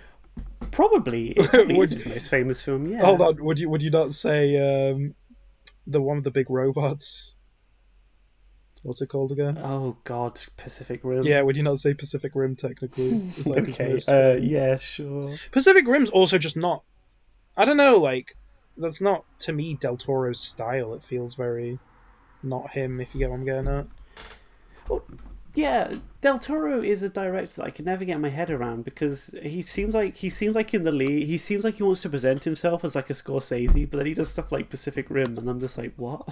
Where did this come from? Yeah, I mean, I don't think highly of Pacific Rim, but a lot of people, a praise I will give is that it gets the weight of the robots down perfectly, and the monsters, which a lot of things don't do at that scale. So I guess there's that, but at the end of the day, it's still just like an action film and not much more to it. I'm sorry, anyone who's a fan of Pacific Rim. Haha, owned. But as for, Pan's Labyrinth, sure, yeah, I'd say it belongs on the list. I mean, like you look at a lot of his old work, and it's very like he likes obviously his horror films. Yes, that's true. And Pan's Labyrinth is just the accumulation of all his, of all his horror related work, and Pan's Labyrinth got super big in the West, didn't it? And it's a very good film. I mean, I'm sure everyone remembers the eye hand scene. What's his name? The guy with eyes on his hands. I can't remember. You know who I'm talking about? Yeah, I know who you're talking about. Yeah. So yeah, no, Pan's Labyrinth probably does belong on the list. We haven't like okayed a lot of horror films, have we? Or has there not been many horror films on the list? Period. Hasn't really been in many on the list. No. This belongs on there. It's a good movie. I'm not going to say no to it. It's also super unique. It's got a very interesting style. I'm going to say yes. Have you seen Pan's Labyrinth? I love the poster too. It kind of tells you about the film. I have seen Pan's Labyrinth. Okay, so are you saying yes then? I'd say yes to this film, yeah. Are you going to be watching Del Toro's Pinocchio? No. Why? I don't like the story of Pinocchio. Okay, fair. Del Toro would just be like, what if it was scary instead of whimsy? Well, to be fair, it's stop motion as well, which is something you don't see in cinema. He's going to be like, my nose! And he's going to be crying, there's going to be blood, he's going and then it's going to be very like Brothers Grimm type shit. Yeah. But anyway, we both okayed this movie, so I know that you're definitely going to okay the next movie, Reservoir Dogs. Sure. Yeah, we talked about it. The problem is we talked about Reservoir Dogs a lot during our Pulp Fiction part. So. Yeah, but we also talked about it a lot every single time Tarantino's name comes up. So we're just saying yes. I'll stick with my opinion that Tarantino peaked at his first film. Agreed. Yeah. Yeah, okay, so yeah, because we talked about this during Pulp Fiction. You agree that Reservoir Dogs is the better movie. Yeah. Yeah, it's just it doesn't have as much bullshit as Pulp Fiction does in terms of its direction, and it's more straightforward. It has all the style of the Tarantino films, but from a humble beginning, so he didn't get too overboard with this is what I like, this is what I love. There's a lot of amazing scenes in this film. I don't have much more to say. I love all the performances in it. Freaking Buscemi's in it as well. Would you say Steve Buscemi's most famous role? Probably, outside of The Big Lebowski and The Sopranos. Sure. Where he plays a very not Steve Buscemi character. Hello, it's me, Tony and Tony. How come we've never heard of you before? I'm looking forward to the Sopranos one. But anyway, no, yeah, good movie, great movie. Everyone should watch Reservoir Dogs. I think it belongs in the, it is because there are like museums dedicated to important films you have to watch, right? In like America and shit. I mean, do we not have that in England as well? Like, as far as I wasn't aware of them in America. Does BFI not do stuff Would like the that? British Film Institute put this in the locker? Doesn't it? Does the British Film Institute not have like a list of like films everyone has to see? I'm pretty sure they do. They probably do. I haven't read it. I'd say Reservoir Dogs belongs on that list, boys. Me too. Definitely it's on watch our list. But anyway. Hey, what's next? Well, it's Good Will Hunting. Oh no, I feel bad because I haven't seen it. Oh, guess what? Yeah, I have. okay. And I'm gonna keep this. I'm gonna keep this short because I think we're running a bit longer than we were intending to. But yeah, I think it's okay. I think it's a nice, sweet film.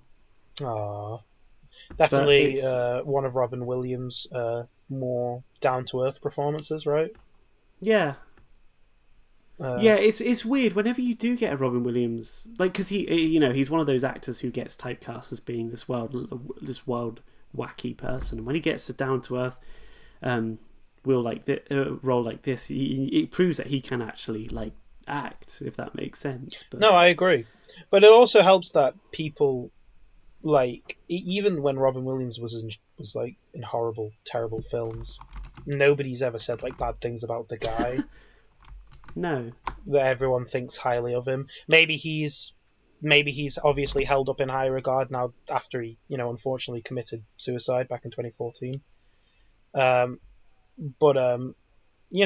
He has a legacy, and I haven't seen Good Will Hunting, but from what I hear, it's considered one of his best roles.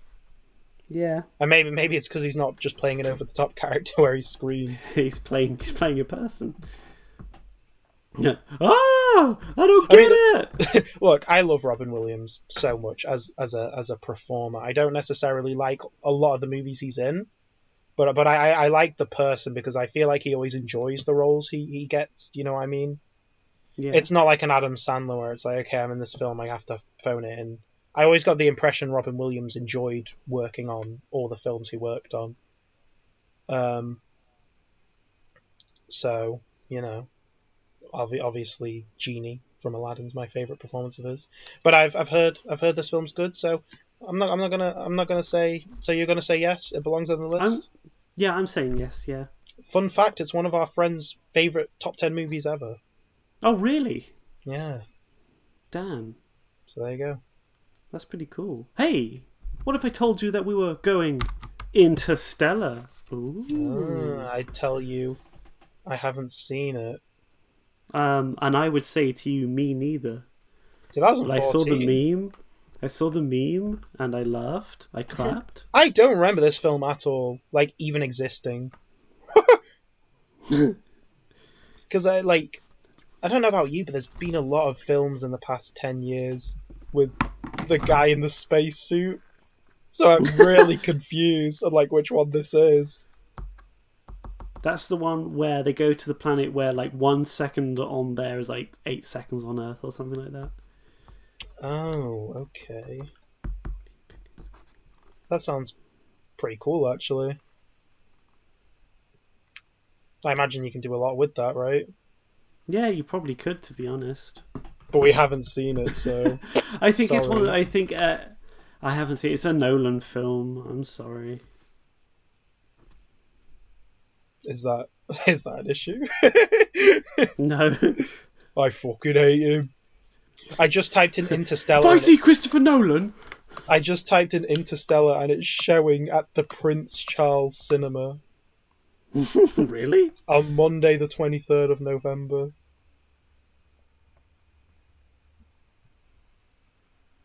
Really? Yeah. So if you at home want to meet your favourite podcasters, come to Prince Charles Cinema. No. Why? Who's going to be there?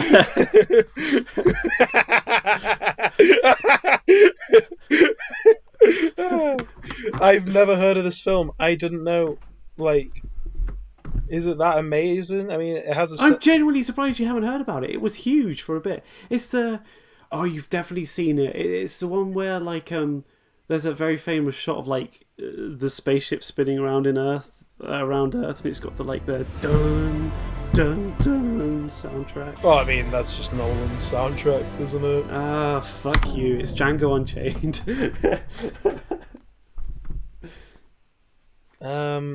Good movie.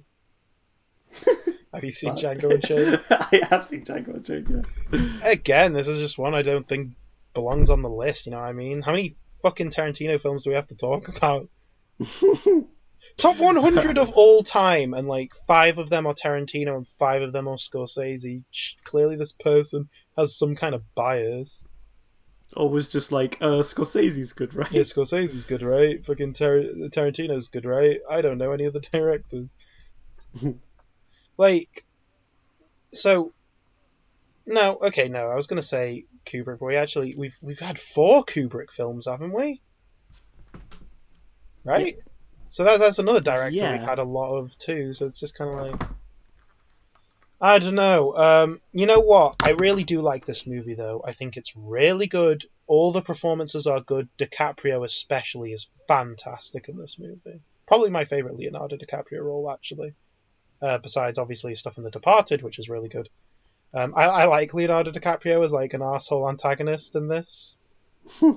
He is really good in this film. And this may be the only Jonah Hill's scene which I didn't throw up at.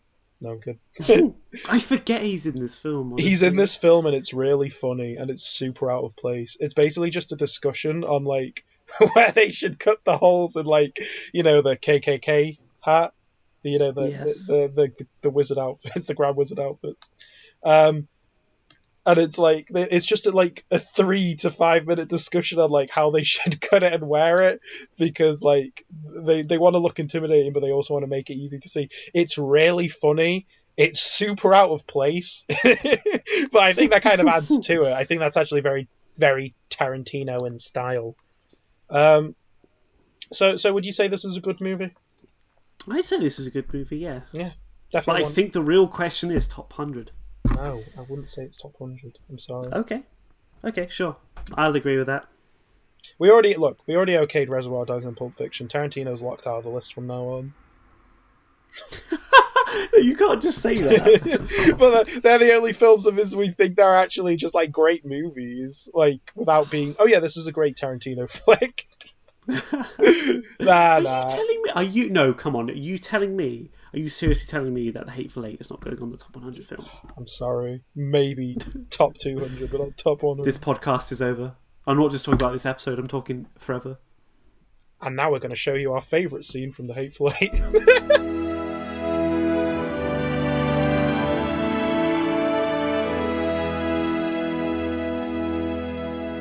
Anyway, next up, Vertigo. Hitchcock, yeah. Fantastic movie. I'm not going to go super into it, but I only started watching Hitchcock's flicks recently, and I'm saying like definitely like last 12 months, because I wanted to get more versed with 50s and 40s cinema, because I want to see you know, you go on like the film subreddit, and I think the 40s is pretty much agreed as the best decade for films.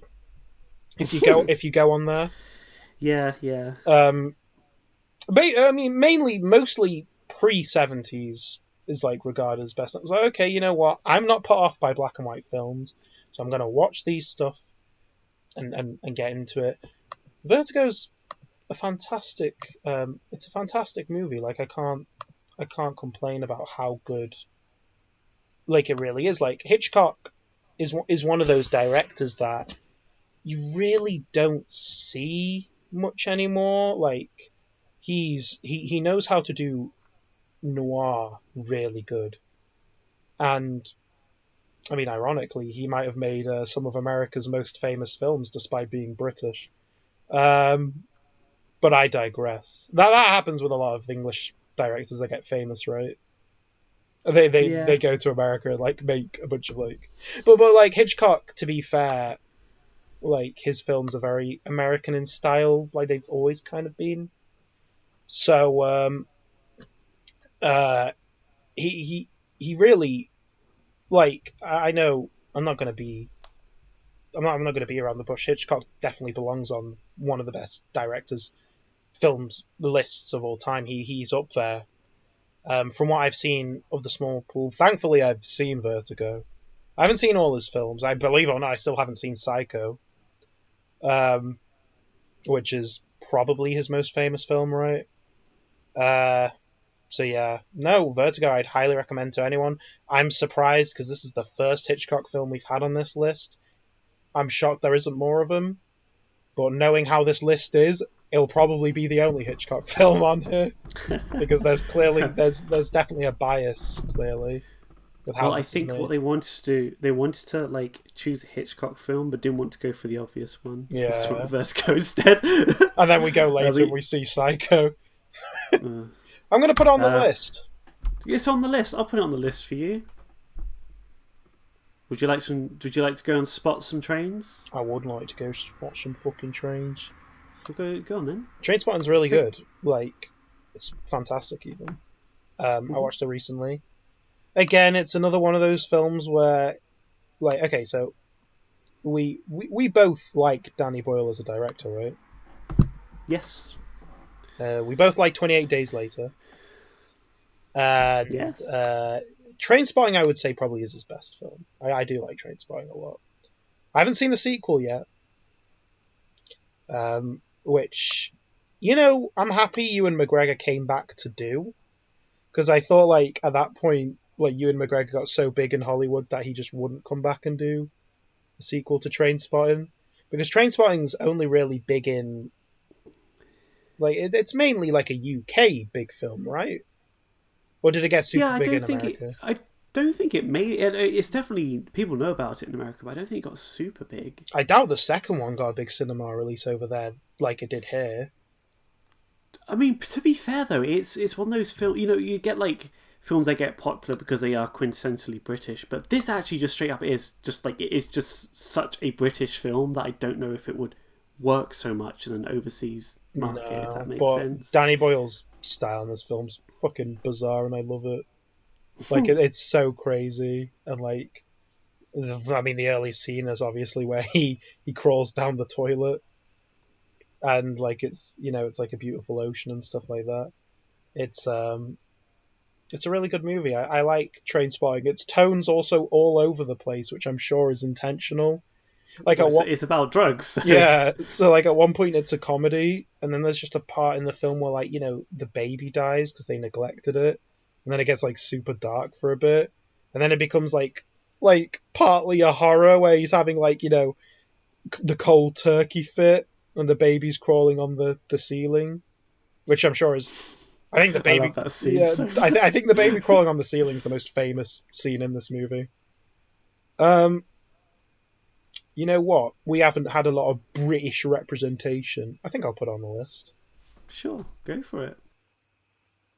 Yeah, it's very British in style. And would you say one of Britain's biggest movies ever? Or well, no, it technically isn't one of... No, because that would imply that it got worldwide fame, which it didn't. It didn't. I think it's one of the most important British movies, but more so for Britain. For British cinema. Yeah, for British cinema. Most important not so much cinema as a whole, because no, a lot of Americans haven't seen Trainspotting, which is unfortunate. But I'm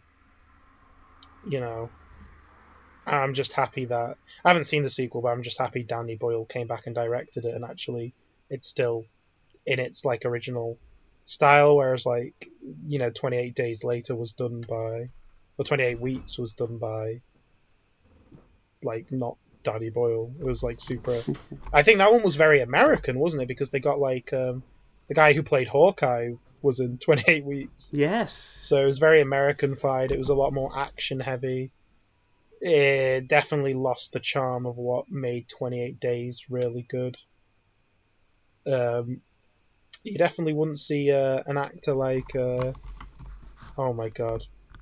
What's his name again? The guy who plays the Ninth Doctor? Christopher? Christopher Eccleston. Yeah, you wouldn't see Eccleston in a movie like 28 Weeks. They wouldn't have hired him. But I love the fact he's in the first one. But I like Danny Boyle's stuff from the short stuff I've seen of his. I think we're both going to yes this film. 28 Trainspotting's really cool. 28 Trainspottings later. Next, The Good, the Bad, and the Ugly. Yes, definitely. Okay. I watched this back in the good old BTEC. We had a library, right, and they had movies.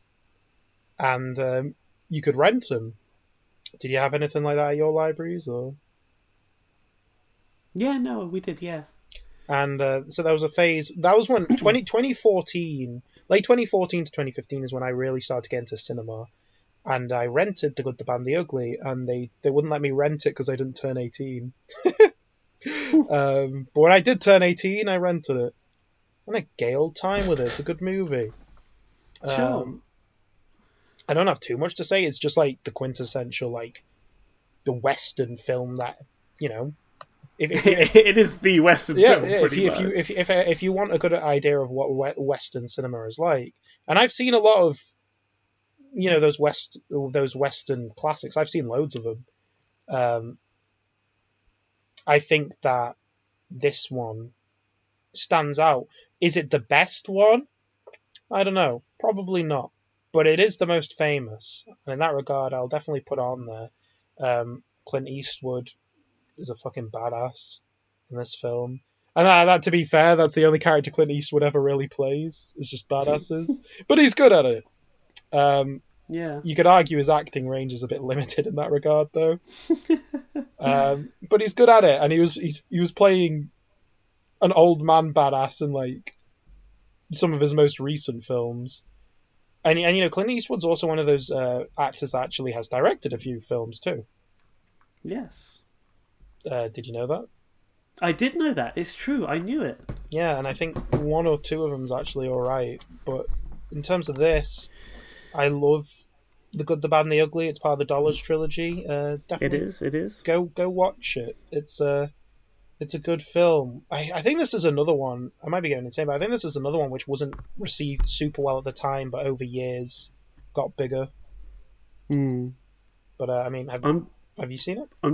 Yeah, no, I've seen it. It's well, yeah. What can you say? It's like it is the, like I said, it is the Western film pretty much. It hits all the, it pretty much, I guess, gets all the best bits. It's hard to explain, but it's kind of like almost like a peak where you get like all the best of what's come before, and then like everything after just kind of like feels like it's treading old ground, if that kind of makes sense. Yeah, it feels like it is the peak of the Western genre. Yeah, well, that's the thing. The 60s really was like, I want to say the last decade where, like, because like Western was really big at the time, and to be fair, a lot of it was good, but I imagine there was you know, people got tired of it, and it's just kind of like, we're only watching Westerns now. Change the scene. Yeah, exactly. Shall we move on? Yeah. It's Dirty Dancing. Haven't seen it. Me neither. Sorry, Patrick Swayze. Sorry, Patrick Swayze and Jennifer Grey in Dirty Dancing, where someone spends a summer at, yeah, you know. Next up is Cinema Paradiso. Haven't seen it. Me neither, I'm afraid. Loving this guy, though. Whoa, watch out, you're gonna fall. Next is No Country for Old Men. Sure.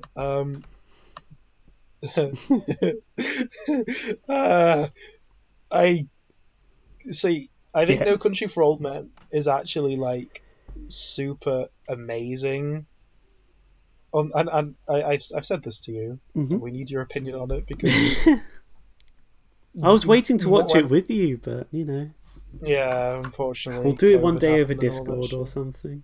Yeah, we should. To be fair, we should watch more stuff over Discord. I don't know why we haven't done that. Yeah, we could do it easily.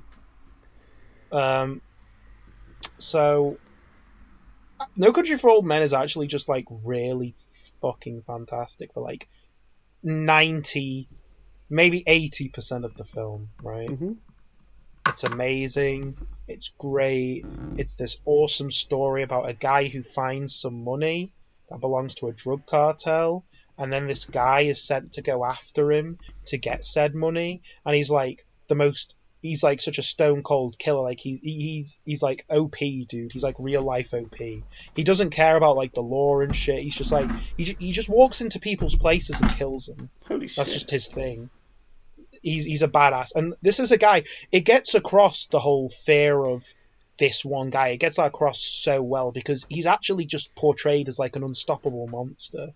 Like if you get in a gunfight with this guy or just any fight in this regard, you're not going to make out alive. That's how he's sold. So they sold the threat really well.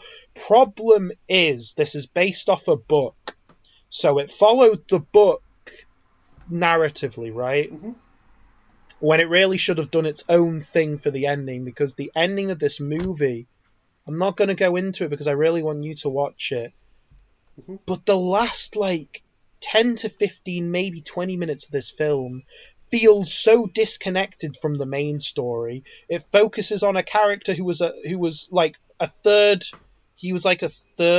POV character, but now he's like the most important character all of a sudden. Okay. It focuses on his stuff. The main story stops abruptly, like 3/4 of the way in, and then it just focuses on this guy for the last 10 to 15 to 20 minutes, and then the movie just stops. Okay. It's the most bizarre film experience I've ever had, because I don't know why you'd structure a film like that. It does sound strange, I'm not gonna lie. It was following a book, to be fair, and I wanted to adapt it faithfully. But I think in this case, you probably should have just made up your own ending. There's a reason whenever people talk about No Country for Old Men, they always take scenes of usually the main villain in this. Mm-hmm. But it's usually from the beginning or the middle of the film, because the film ends on such a bizarre note. Like, so me and my friends got in a big debate about this, like, because I was making an argument that the film's still really good, but my friend dropped it so much because of that ending, like to the point where he'd probably never watch it again. So, I don't know. But when I say the film's good up until that point, I mean the film's, like, amazing. Like, it's fantastic up until the ending. Like, it's really good. Like, if you watch this, you'll love it. It's a super tense film. Mm-hmm. But I just think that it ends a bit on the strange side, I'm not gonna lie. And it's definitely one of the most bizarre, weird endings to a film I've ever seen. Because it just kind of... It spends the last, like, 20 minutes just not even wrapping up the story, just being like, okay, well, anyway, it's this. Let's wrap up it does wrap up the story for a guy who, it's hard to explain. Like, so he's not directly linked to the events, but he is like kind of like an outside man looking in perspective, right? Mm-hmm. And it wraps up his story randomly. Like, he becomes the most important character in the last part, even though he's not actually directly linked to the main conflict. It's really strange. Two stories completely unconnected. Yeah, you'll know what I'm talking about when you see it. But like the third POV character, to be fair, he is a character beginning to end, because he's following the events, because he's a cop, right? Mm-hmm. So he's following the events, and he obviously, because of all the crime that's being committed, he's following it. But you think it's gonna lead to some kind of like big showdown, but it just doesn't, and then it stops. And then it introduces like a new character he has a conversation with at like the end of the movie. And it's like, what's going on? I don't know. That ending really does kind of let it down. But it is such a fantastic movie. Like, I can't tell you how good this movie is up until that point. So I'm mixed on if I want to put this on the list or not. Okay. Should we put it in maybe? We'll put it in maybe. I'll have to put it in maybe. Okay. Next if its ending was better. Okay, sure. Next up is the Bourne Identity. The first one? No. I agree. But, like, the second and third one are like so much better. Yeah. Have you seen all the Bourne Identities? No, I've seen the first two. Do you like the second one more? Yeah, I do. I mean, But even so, I don't think I'd even put that on the list either. No. I'd put the Bourne Identity in the same regard as like the Mission Impossible films. They're really good films for what they are, but they're not masterpiece material. They're really solid action flicks. Yeah, exactly. And I don't mean to put down action flicks, but these are very, very well made action films. But that's what they are at the end of the day. They're not much more like.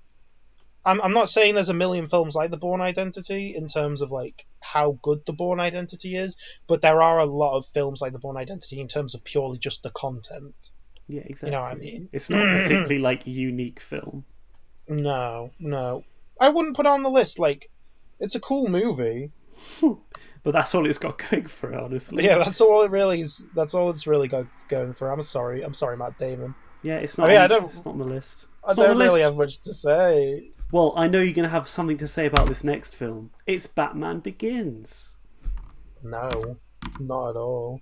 Hold on, we have Dark Knight and Batman Begins on this list. Getting a little ambitious, aren't we? Hold on, Nolan alert.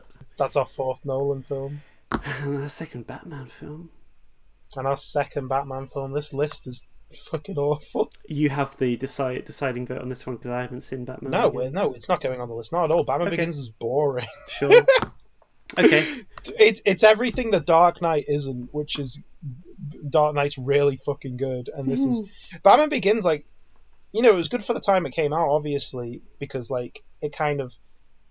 But the thing is, like, Batman Begins didn't get the fame that Dark Knight did, so even then, like, I think maybe even audiences at the time were like, yeah, it was pretty good, but it's not masterpiece material like The Dark Knight was. The Dark Knight really elevated superhero films into the next level, but Batman Begins is just kind of standard. Like, it's long, it's boring, it's just kind of safe.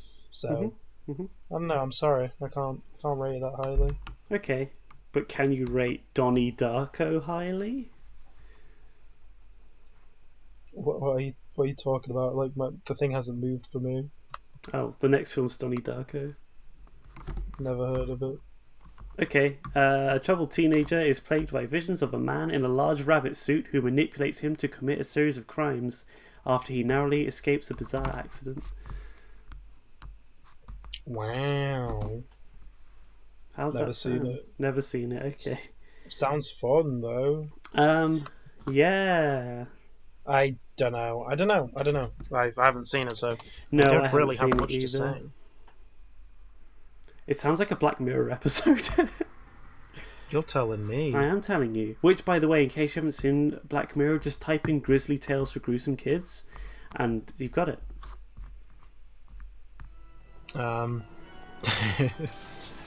Sure.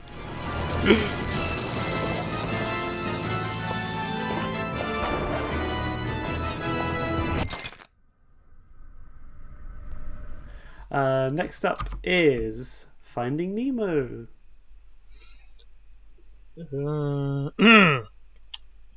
Does Finding Nemo belong in the top 100? It's definitely one of Pixar's best films. I like it a lot. It's the last Pixar film I liked, so... Yeah? Yeah, it's the last Pixar film I truly liked, I guess, so... But, does that entitle it to be on the list? I'm going to say no. Yeah, I'm going to say no as well. It's not... I don't think Finding Nemo is as good or on par with stuff like the Toy Story films, or even...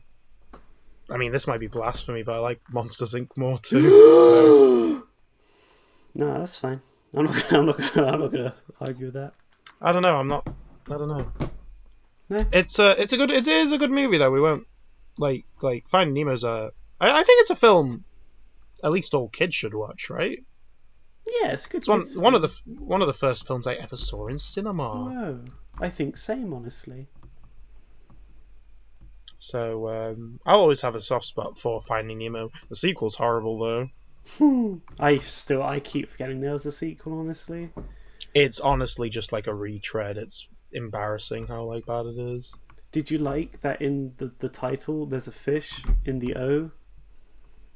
Yeah, I did, and then I went, I'm a little fish in the deep blue sea. Do you remember that? I do. You remember Anyway, Help I'm a Fish? sorry? Do you remember Help I'm a Fish? No, I don't remember Help I'm a Fish. Help I'm a Fish is a 2D animated film with Alan Rickman in it, and Alan Rickman sings. Oh my god. And he's all like, he sings, and it's like, yeah. Actually, you know what? Watch Help I'm a Fish. I think you'd like it. It's cool. Oh, is that the It's one actually where the boy really- gets turned into a fish? Yeah, it's actually like a really cool film. Okay. It's foreign. I don't know what country it was made in, but it's really good. I have a soft spot for it. Sure. Anyway, shall we move on Yeah, let's move on to for ask crying about the out loud. questions of the eternal sunshine of the spotless mind? Yeah, I really like this movie. Okay. It's so like, you know, it's very not. Well, let's be honest, it's very not Jim Carrey, right? In Yeah. terms of performance. Have you seen this movie? No, I haven't. I'm gonna put it on the list just because it's one of those films where, like, I don't know, it feels so genuine. Like, I don't know who the director was, but when they made it, it definitely felt like it came from like a place, like it was genuine, it came from the heart, and like, I don't know, this film kind of it hit something with me. I definitely really like this movie, and it's one of my favorite Jim Carrey performances, obviously, because it's not just Jim Carrey says the funny line, haha. But and this is before he became an asshole. Okay. Oh no, wait, no, this was after. Never mind, this was after he became an 2004, asshole. yeah. Yeah, because 1999 was when he pretended he was a dead comedian. So fuck Jim Carrey then. In 2004. That being said, I do really like this performance. I think Eternal Sunshine of the Spotless Mind is I don't it may be up there for like it's my favorite Jim Carrey film ever, and it may be up there Big for like words. it may be up there as one of my favorite movies, period. I really like it. I don't know, it's hard to say, but like, I just think I love the concept. I think the way, you know, how they portray this relationship Mhm. is very real, and it's very, you know, at points, you know. But when Danganronpa does a mind wipe storyline, all that. Well, this is stupid. definitely more genuine than Danganronpa. Danganronpa isn't meant to be done as like Danganronpa's is more like, here's a stupid twist, haha. Whereas like this is more like, I hate my relationship. I want them out of my head. Okay. Which then is they sad. fall in love again. It's nice. I think you'd like it. Sure, maybe I will watch it one day. But you It- know it what? is- I'm not. Sorry.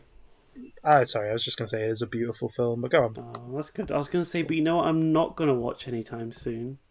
What? Citizen Kane. Why is that? Because I saw it recently. Ooh! Oh, what did you think? Bait and switch. Yeah, I think it's alright. Alright, is that it? For the greatest film of all time, it's pretty Okay, decent. fine, whatever. But just as a good film. Yeah, I think it's a good film. I do think it's a good film. Did you like Rosebud? Everyone loves Rosebud. Have you seen the Family Guy joke where it starts off with Rosebud and then Peter, like, he films himself like over it and he's like, he gives away like the ending and he's like, I just saved you 2 hours. I don't like Family Guy, but I really like that joke. I mean, the Rosebud scene is so famous. Like, people who haven't seen Citizen Kane know about the Rosebud scene at the beginning of the movie. Isn't this technically a film that starts at the end and then goes back, right? Sure. Yeah, I think it does. Citizen Kane, okay, look. I think Citizen Kane belongs on the list because it's an excellent story about just like, you know, it's this excellent story about how you get to see this guy, you know, go through his life and how he's slowly becoming like kind of like a worse person as it goes on. Do you know what I mean? Yeah. And I think in that regard, it like, maybe it's not the greatest film of all time, but what it does right, it does really well, right? Yeah. So, you know, I don't think Citizen Kane is either of our favourite films, or even in our top tens, but I think it is like a really good story. I think it's the actual story, the point it gets across, the message of this film, it still holds up well today in 2020. Like, that's a message that people today could be using, you know what I mean? No, yeah, exactly. Unlike our thing about, like, you know, Casablanca, where, like, this movie's boring, Citizen Kane isn't actually a really boring movie. It's just like a good, you know, it's just a good movie beginning to end, and you get to see, like, just the life of this guy and, like, how shit ends up getting towards the end. But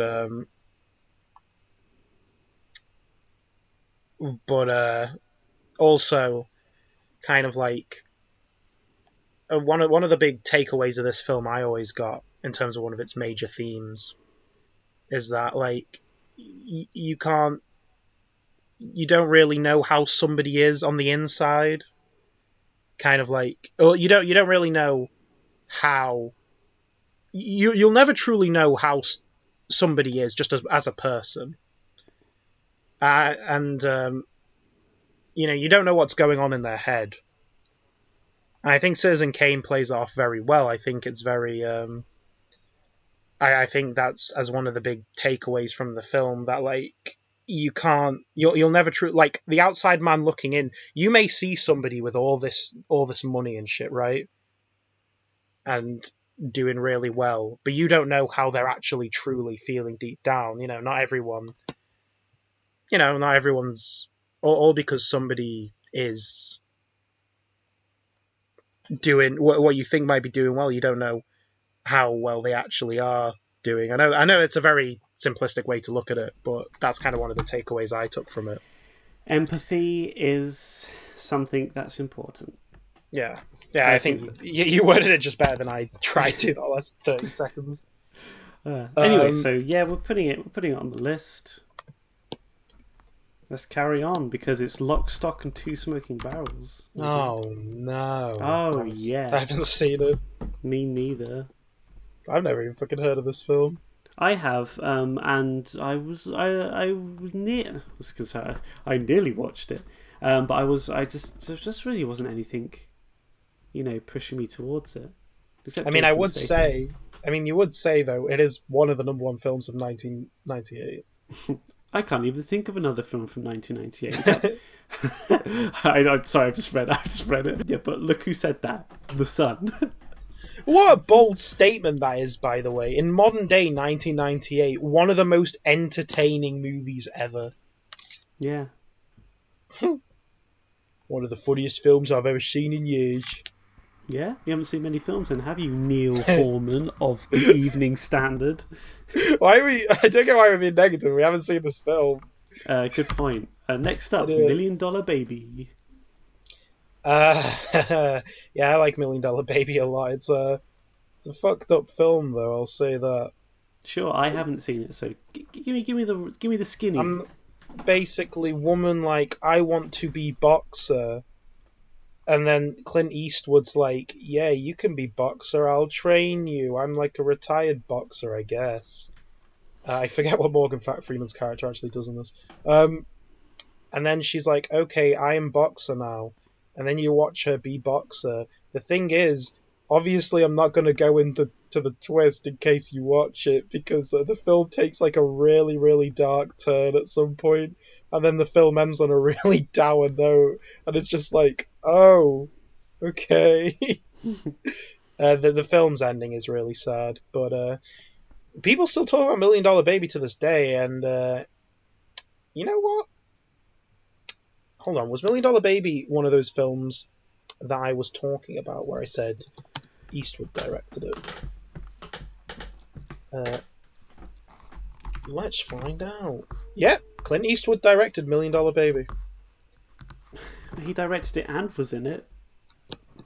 That's the case for some of the movies he made, yeah. True. I'm going to say yes to this film. It's a really good film. You just need to go into it knowing that... Actually, with sad endings, do you warn people ahead of time or do you not? Do you think it's I better to don't. just I go... personally don't, because I think it sets people up. Okay, well, I'm sorry, I just did I should stop doing that. I think for every sad ending on this movie list, I'd be like, be prepared, there's a sad ending. I do really like Million Dollar Baby. I'm going to put it on the list. It's a really good movie.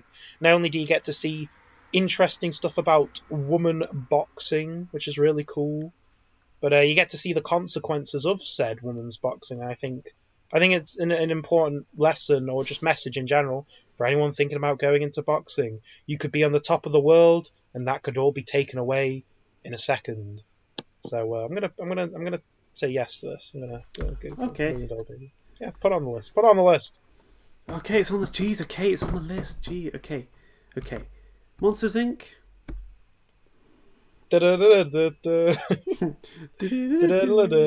No, I probably wouldn't put on the list. Sure, me neither. It's a great movie, though. Yeah. It's just, I don't know. Top 100 of all time? See, I feel like when we've conducted our top 100 of all time, in terms of what deserves to make the list, I feel like we've got a strong reason for all of them being on. And I can't think of a strong reason for why Monsters, Inc. should be on that list. Well, I think the thing with the Pixar films, I guess that they're just assuming that because both adults and kids like it, therefore it's good. I guess. It has a good message, and it's well animated, and it's good. I don't know. I can't tell you why. The thing is, we put Toy Story on there, but we had a good reason for putting Toy Story. The thing on with there. Toy Story is that you could argue it broke new ground. It did. It's one of the most famous animated films of all time. What's Monsters, Inc. doing? Not much, really. Tell me, what is Monsters, Inc. Inc. doing that film. Any other film couldn't do? Yeah, exactly. Nothing. It's got good. It's got a good sense of humor, but it's as safe as it's a safe film. It's cool. The characters are likable and all that. Mm-hmm. It doesn't. I still think Toy Story and Toy Story 2 has the best sense of humor of all the Pixar films, because as I said in the other podcast, Toy Story has a really cynical sense of humor, which I feel really like Toy Story's humor. Yeah, which I feel like it's actually very adult in nature. But Monsters, Inc. It's good. It's a good movie. I've watched Monsters, Inc. so many times at this point. But I'm not going to say yes to it. I'm going to say no. I'm going to say no to it as well, even though we like it. But Requiem for a Dream. Haven't seen it. Me neither. But I know someone who has. Yeah. And they said it's a really good film. Yeah, but they said it's really sad. Especially that's a very good. That's damn. It was like they were in the room. Yeah. Do that again. They said it was really sad. Our friend, of course, is the great Linkara. We're not, Yeah. Exactly. He was he came in and he said, "Why are you watching Requiem for a Dream? You should be watching Atop the Fourth Wall." Okay, next is Atop the Fourth Wall, the movie. Are we saying yes to this? I think we should. I think we should too. Wasn't that film 3 hours? It is, yeah. It's the Irishman of its day. That's what everyone says.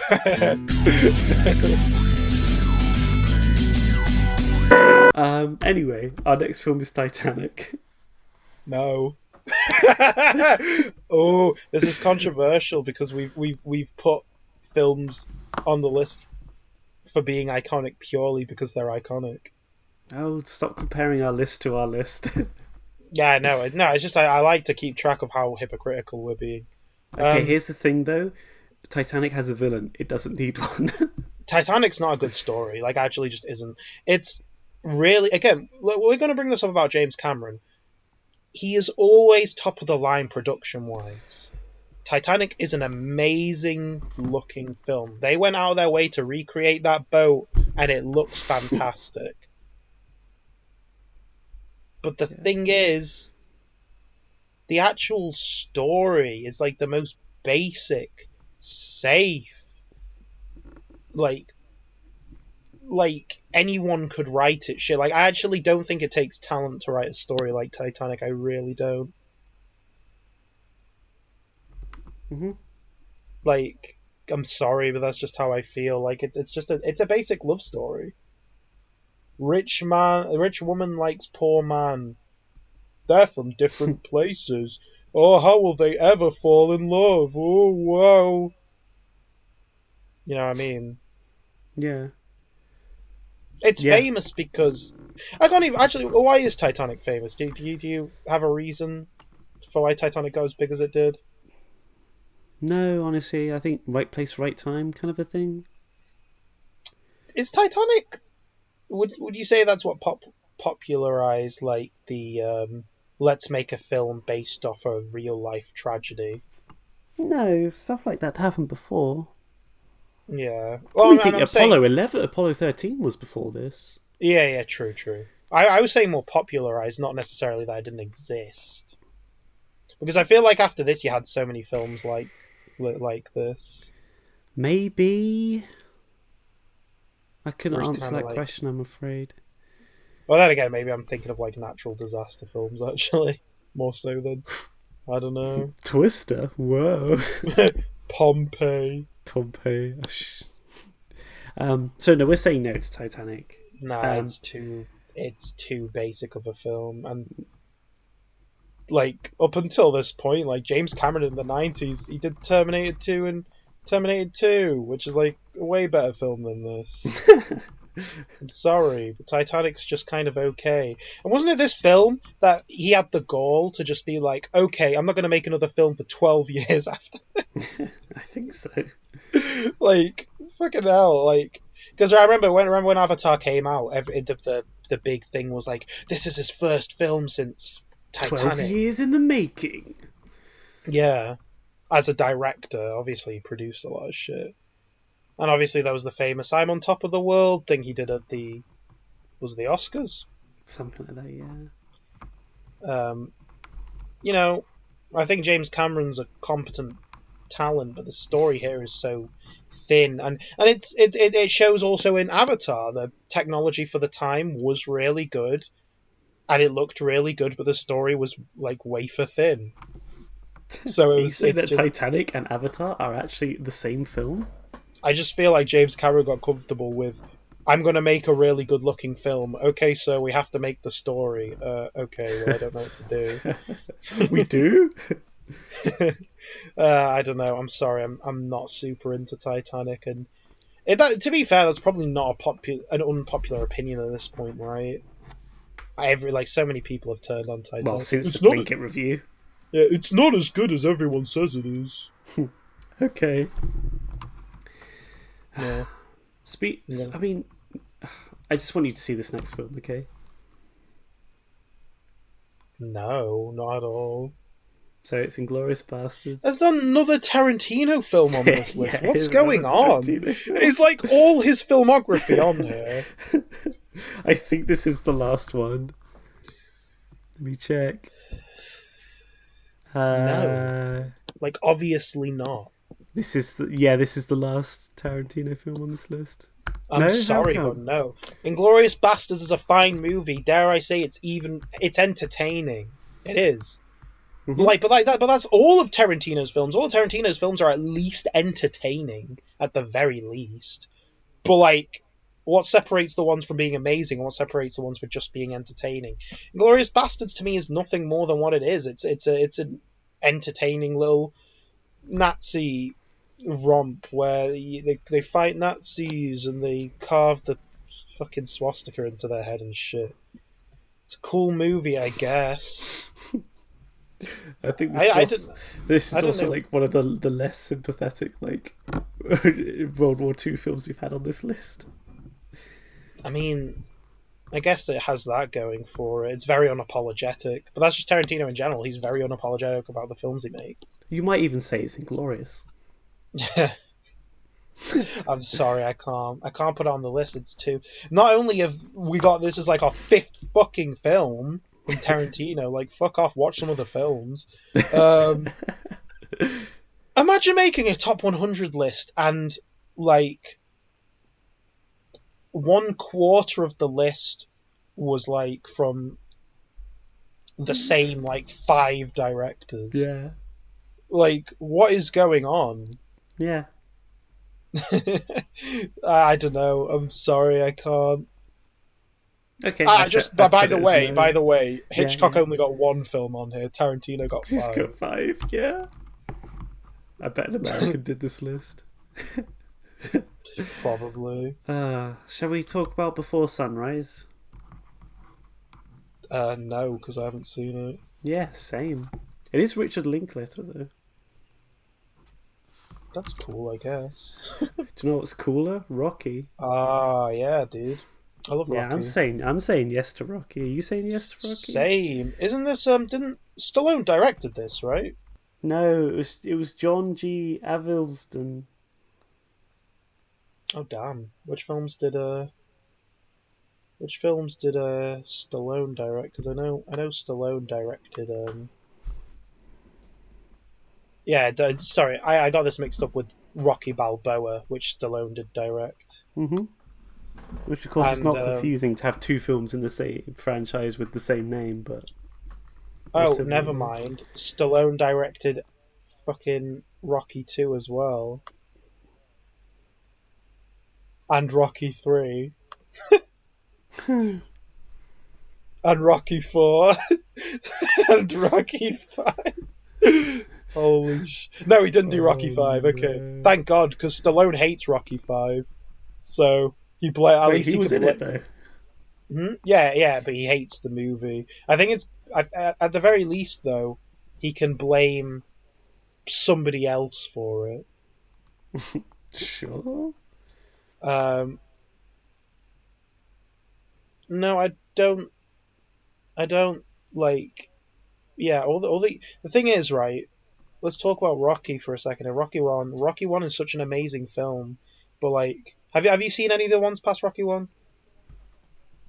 Nope. Okay, I will say this. They are Do definitely... I need to? No, I think Rocky is another one of those film franchises where it's just kind of like the first one is like so far and beyond in quality above all of them. Mm-hmm. And it's a shame they had to go make 5 sequels. Though, to be fair, I do actually enjoy the Creed films. Oh, right. Yeah. Creed's actually really good because it takes place in the same, timeline, obviously, and Sylvester Stallone's a lot older, and so he plays the trainer in it, and he's really good. And I think if you liked Rocky 1, I think you'll like Creed, I want to say. Creed 2 I actually haven't seen. I did like Creed 1, though, a lot. I don't know, I think Creed captures what makes that first film good, where it goes back to more the drama of being a boxer, whereas, like, fucking Rocky 3 onwards just gets, like, really silly. So, yeah, I'm gonna say Rocky 1 deserves to be on the list. It's a fantastic film. Everyone knows about the film's soundtrack, obviously. Mm-hmm. He runs up the stairs and he's like, yeah. He punches the meat. Upstairs, punch. It's more of a drama film than it is, like, actually focusing on the sport, because the sport element of Rocky's really unrealistic. Because, if you've ever watched boxing, that's just not how boxing is. But it's a fantastic movie. I love Rocky. A classic, dare I say. Probably my favourite Stallone performance as well. To be fair to I don't know. To be perfectly fair, though, like, what else other good stuff has Sylvester Stallone actually been in? Apart from, of course, the obvious Spy Kids. Oh yeah, he was in that. He was you mean Spy Kids, that film you claimed you dreamt up? Yeah.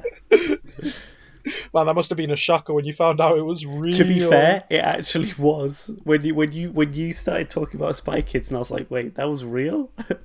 But okay, just to clear something up for the audience, when you bear witness to something and then you kind of like forget about it, but it still lingers there, and you're like, did I dream that? or is that real? And then you think back over the events of what happens in the Spy Kids films, and you go, "There's no way that was real. That couldn't have been real. That must have been a dream. I must have been asleep for that." Only to find out that it was real. Floop is a madman. Help us, save us. Save us. I mean, I've never seen Rambo, and that's another one people like by Stallone. Do you mean Rambo, or do you mean First Blood? I don't know. But yeah, I was like really confusing. Yeah, it's Rambo and then First Blood Part 2, right? No, it's First Blood and then First Blood Part 2, Rambo. Oh yeah. And then it's Rambo anyway, 2. Rambo. I haven't seen Rambo, but it looks more just like you'd like it because it's like a cool 80s action film rather than like a super good movie. But whatever, Rocky's really good. It still holds up well today. But what about Blade Runner? Yeah, definitely. I agree. I saw it in cinema. You watched this in cinema? Ooh. Yes, because right at the beginning of the film it says like the date, and it was the date that we saw it in cinema. And I turned to our friend and I went, "Ah," and he turned to me and went, "Ah." So out of curiosity, do you have any intention of watching the extended cut? Yes, I absolutely do. I just need to get my hands on it, that's all. I've only ever watched the extended cut, so I don't know what's cut out of the theatrical version. But I love Blade Runner. Purely, if I had to just take away the story from this, and you just sold me on the actual world of Blade Runner, I'd put on the list for that, because the world of Blade Runner is one of my favourite looks a movie has. Period. Oh my god, that is such a gorgeous film. Yeah, it's a gorgeous film. I just love watching this movie. Now, there are aspects of Blade Runner, I will admit, aren't perfect. I think you could argue at points this movie feels a bit boring, slow-paced even. But I think it's very deliberate, and I think you just need to, like, you know, be in the mood for a movie like Blade Runner. Because Blade Runner, it's not like any other sci-fi film, you know what I mean? It's not like fast action. It's a very slow and deliberate movie. Would you agree? Yes, I would agree. It's very. It's there's a lot of moments in this where there's just like no dialogue as well, which is cool. But even the dialogue scenes are very like they're very slow and deliberate. And I don't know about you, the ending speech of this film, where the guy goes on. God, I keep forgetting what they're called. The fake people in this. Replicants? Yeah. The replicant's final speech that he makes on the roof before he dies, it actually hit me in the heart. I think that's a really emotional scene. It's quite a profound scene, honestly. Yeah. Also, apparently that scene was improv'd. Holy moly. Yeah. Props to that guy. Yeah, like, why did he do that? It didn't feel like, oh, you're going off script, stop. Imagine. But, that'd be really funny. There was also the fact that scene is preceded by his head going through a toilet wall, so which I did chuckle at. Yeah, true. I don't know, I just remember, like, kind of getting a bit teary-eyed when I first watched that scene, but that probably did ruin it after that, yeah. I don't know, I found that speech that he makes at the end really emotional and, like, heartfelt. And it's the thing that sticks out the most to me about this movie, besides just rain in general. The new Blade Runner is good too. So if you like the first one, watch the new one. Whoa! Here's why I like Blade Runner: it's not a dialogue-heavy film, so it kind of lets the world do a lot of the speaking for you, in so much of the fact that Chicago basically becomes a character in the film. Yeah. I agree. It's really difficult to find a film that can say so much without saying anything. But I think it's also a good candidate for why CGI isn't necessarily good either, because this film is like entirely models and it looks so good. It still looks good today. No, because remember, the first time I ever saw this film was on the big screen in the cinema, and not once did I ever go, "Oh, are these models? Oh." Well, that's the Even thing. Think about it. In like 20 years' time, we're going to look at films like the Avengers and be like, yeah, that's kind of aged a bit. hmm Like, and it looks like shit, but we'll never say that about Blade Runner no, because it it stood works the with what it's got. test of time. Yeah, hmm but no, I definitely even if like even if you took the story out of this, if you just sold me on the world, I'd put it on the top 100 of all time. It's such a fantastic looking movie. It's kind of a shame that like they haven't really done much with the world of this sort of like franchise. No, because even the sequel goes for a very CGI heavy look, doesn't it? Because it genuinely is such a good. It's just a world I want to be in. Not obviously not in real life, but like No, I agree, and that's the problem with the sequel, isn't it? It's very like CGI heavy, even though it's trying to capture the same world. Mm-hmm. But it's still good. It just doesn't look as good as the original. I don't agree that the sequel's better though, which a lot of people are. Yeah, I've heard that one go backwards and forwards. Even within our friend group, that one goes backwards and forwards. I think it's because narratively it tries more interesting stuff, which is true. But I think the world alone for the first one would put it over it. I also forgot Ridley Scott directed this. Mm-hmm. Yeah, this is Ridley Scott. Definitely one of his best, sure. if not his best. Anyway, continue. I don't know. I think I prefer Alien over Blade Runner. I think. You could definitely switch it depending on the day. Like, there's both quality films. Look, I love both of them. I won't argue with whichever one someone wants to put first. That's how good that both those films are. If someone wants to put Blade Runner first, fine. Not gonna argue. Go for it. Yeah, nah. I love Blade Runner. But anyway, continue. Into the Wild. I haven't seen it. But me neither. For some reason, the first thing that popped into my head was like that Disney CGI film. Shush. Have you seen? What's it called? Like Call of the Wild? No, not Call of the Wild. Call of the Wild. No, there is a film called Call of the Wild. Anyway, moving on. Groundhog Day. Oh no.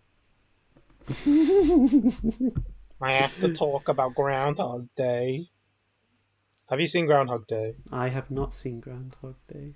Cool, that'll make it easier. This doesn't belong on the list. Okay. Look, I like Groundhog Day.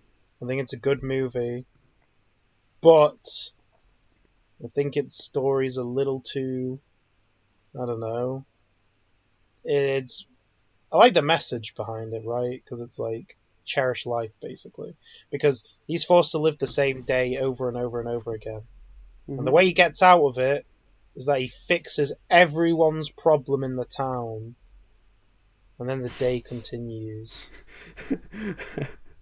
So what, is it like, oh, you didn't fix this one problem, back you go? Yeah, pretty much. Well, how many people are living in this town? Thousands? Probably, but he does it like so many times, like he knows how to fix everything, basically. Speed run any %. My favourite part of the movie is he goes through a few stages where he just tries killing himself.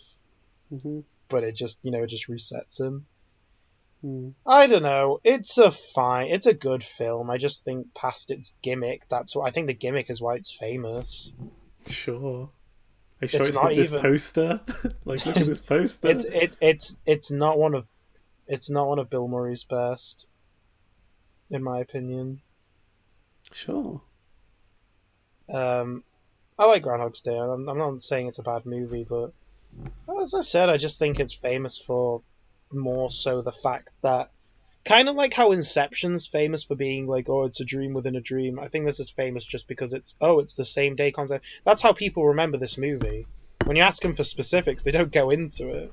And I just think the whole fixing the town thing to get out of it is such a hackneyed solution.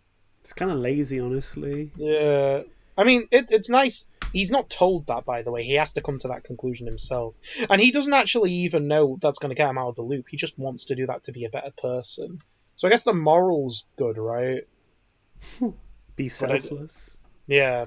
The moral of the story is good, but I just think it's quite a hackneyed way to get out of the situation. I felt it was very forced, and I was like, okay. And then the movie, he gets out of the loop and he's with the woman, and then the movie just ends like shortly after that, and I'm like, okay, all right. It's a good movie though. I still like it. Just Cool. top 100 no. I'm gonna say no. Sorry. Sure, but would you say no to Jaws? I don't think I would. I think Jaws is actually really fucking good. Okay, cool. What about you? I like the bit where the shark comes and bites the boat. Well, it really is the only good attacked by a creature film ever, right? Yeah. It's unfortunate I had to start that trend because there was like so many films, especially B movies, where it was just like a bunch of people go into a forest and a bear attacks them and shit. Cuts to footage of bear. Yeah, and it's just like, all right. But none of them captured how special Jaws really was, because Jaws, I don't know, like, it gets tension down like excellently. Well, that's the thing. I think a lot of people think Jaws is like just this shark is going at it for the whole film. It's really not. Like, the shark isn't in it that much when you really think about it. And to be fair, the sequels never really captured what made that first one good. You're telling me Jaws 3D isn't a masterpiece? Fucking Jaws 4. I like Jaws 4 where the shark chases them from like one state to another. Or is it like a different country altogether? Either or. The shark's like, oh, jeez, why am I doing this? Also, Jaws keeps coming back to life, even though he keeps getting blown up. Is it a different shark or is it the same shark? They imply it's the same shark. Wait, in Jaws 3D, isn't it a ghost? Isn't it a ghost shark? Some dumb shit like that. And then they go, the main character in Jaws died because he was scared of the shark. Like, he had a heart attack like years later or some shit. Okay. Like, it haunted him. It's like, hey, what? just move inland, idiot. Yeah, also you killed him, dumbass. Why is that haunting you? No, but Jaws is really an excellent film. Like, it's an easy watch. It's a classic. It's a classic. It's also my profile picture on Discord too. Yeah, it is. Yeah. Okay, to be fair, is this one of the best movie posters ever? It's one of the most iconic movie posters, yes. It's a really good poster. It's been parodied so many times as well. Yeah, I like it a lot. I mean, just the first scene of this movie is like excellent. It gives you like a good idea of like what you're getting into with like the couple at the beach. No, I really like Jaws. I think it's a really good movie. Is it basic? Is it simple? Yes, but it does it all extremely well. You can have something simple, but if it's done amazingly, that can make it go to new heights. Yeah, exactly. So yeah, I'm gonna rate Jaws. Are you giving it a yes? Or? Yeah, I'm gonna give it yes. I'm giving it yes. Okay. The Great Dictator. I haven't seen it, but it looks hilarious. It's Charlie Chaplin. See, Charlie Chaplin is one of those people who, a lot of they seem like they were a bit of ahead of their time, and I've been meaning to watch their stuff, and I just keep forgetting. Is it meant to be a comedy or? Yeah, it is. Okay, thank God. If I remember correctly, the story behind it is, I think Charlie wasn't too impressed by Hitler, but at the time people still thought he was pretty good. So Oh God, this was made when Hitler was still alive. Oh yeah, no. Remember, Charlie Chaplin was it alive was around that time. He was making films before the Second World War. To be fair, though, this was made when this film was made during World War II. So had people turned on Hitler by 1940? Probably. Oh, remember America's stance on World War II in 1940 was different to Europe, so... Yeah, very true. That's interesting because I haven't seen this, but it's interesting that they made a film about him while he was alive. That's really cool. Because most stuff you see about Hitler is when, post his death, obviously. Yes, yeah. That's really cool. No, I'll definitely give it a shot. Sure. How about Airplane?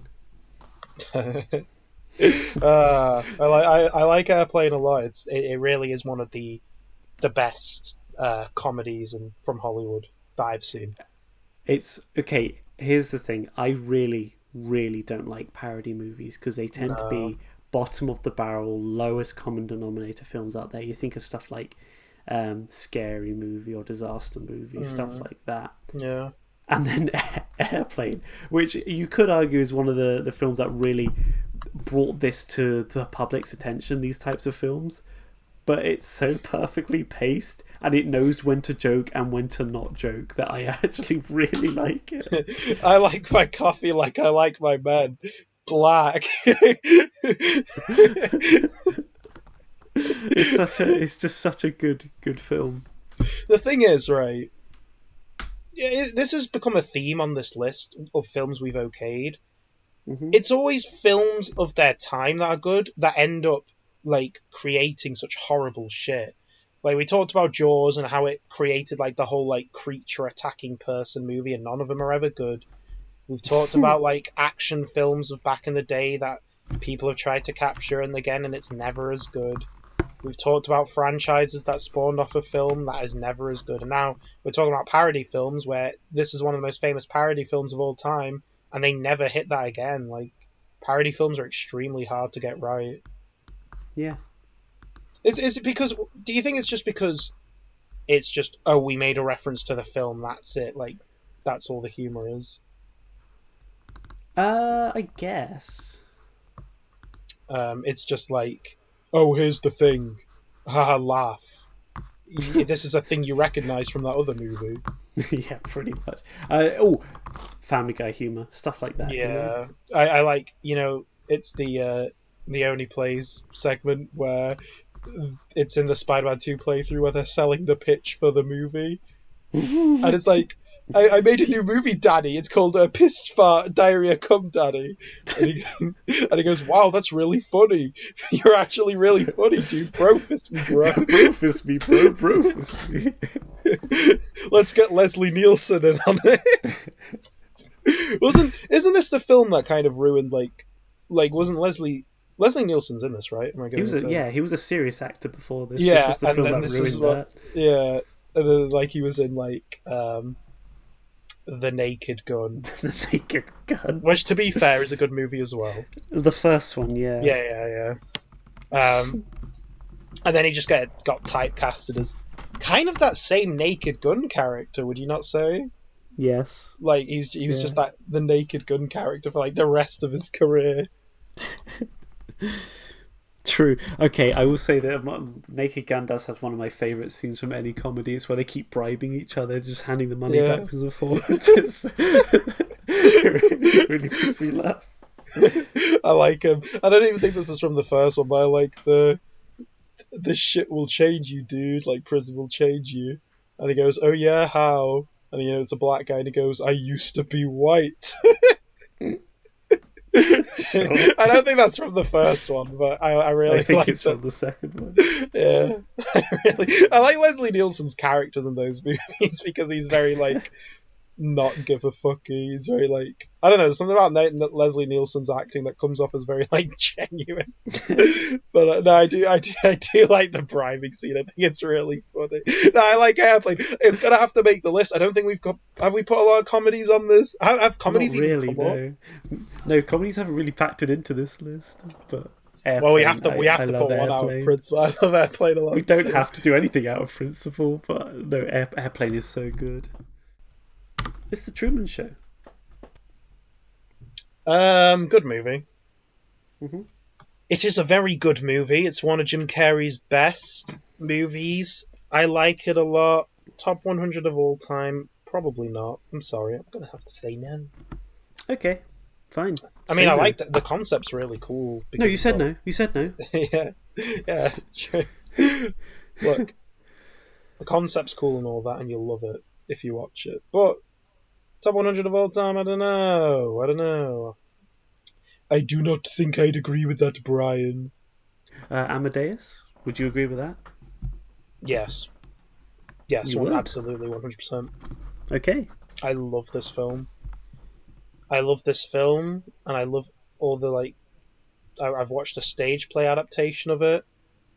Amadeus is such a fucking good story. Now, it's not 100% accurate, but then again, I always thought, like, accurate tellings of films for why, or, like, based off real life stories for why it's good was always kind of an overrated element, because it's historical fiction. It's not Yeah. historical fact. So No. there's some stuff exaggerated in it, but what you're going to get out of Amadeus is a story about jealousy and how one man ruined the life of, Mozart, essentially. So basically, Amadeus, he's making good music, right? But he's kind of losing the audience because Mozart comes along. He's a prodigy. His stuff's very ahead of its time, and people are kind of getting into it. So, Amadeus gets jealous and all that. And so he unintentionally, in a way, like, I don't know how he manages to do it, actually. The pieces need to come back to me here, but basically Amadeus finds a way to ruin Mozart's career, and in that he unintentionally makes Amadeus go poor. Even though Amadeus is still making music, like, publicly and stuff, apparently he's not getting a lot of money off it. So Amadeus Mozart dies poor, and, like, and the big point of the film is, even though he'll die in a pathetic state compared to Amadeus, who's rich and all that, right? Mozart's music will last forever. Nobody will remember Amadeus's stuff. And that eats at Amadeus. So he comes to the conclusion, and he tells everyone that he killed Mozart just so that he could get remembered for something. And that's kind of the big takeaway from the film. It's a very interesting story. One of my favourite movies of all time. I'm glad it's on the list. Cool. Good. It's a film And about... I have to say, I don't mind people doing historical fiction as long as they own it. It's when you do historical fiction but you try to pass it as fact, and it's kind of like, I think there's definitely a bit of a difference there. Yeah, I agree. That's why whenever I see based on a true story, I tend to get worried, because that means that it's either is but very loosely, or it's not at all, and you just made it up. Based on a fucking true story. Mate, you know that film Unstoppable, which is about the train, what can't be stopped? Yeah, that's based on a true story. Yeah, it happened in like France. No. It was America. Sure. Anyway, continue. Anyway, is Max truly that mad? I'm gonna say no to this one. Fuck off. Okay, alright. Whoa, jeez, calm down. You've picked the fucking... You not even picked the best film from the series. What is the best film from the series? Mad Max 2. Well, I mean, a lot of people like Mad Max 2015. Have you seen that one? I haven't seen two. Oh, is that Fury Road? Yeah. Yeah, I have seen Fury Road. Do you like Fury Road? I thought it was okay. Well, people either say Mad Max 2 or Mad Max Fury Road. Mad Max 1 belongs nowhere near this list. Mad Max 1, in comparison, is just really awkward. It's kind of cheesy, and it kind of has that going for it. But I'm not going to say this is nearly the quality of the second one. I don't know if it's better than Thunderdome. Is that what it's called? Thunderdome. Yeah. But the second one's my favourite, and I definitely rate that over this. I'm sorry, I'm sorry, Mel Gibson, but I am not gonna okay Mad Max 1. You Sure. Crazy man. Yeah. I was gonna say, is this the only Mel Gibson film? But no, we did Braveheart as well. Yeah, we did. The Last Crusade.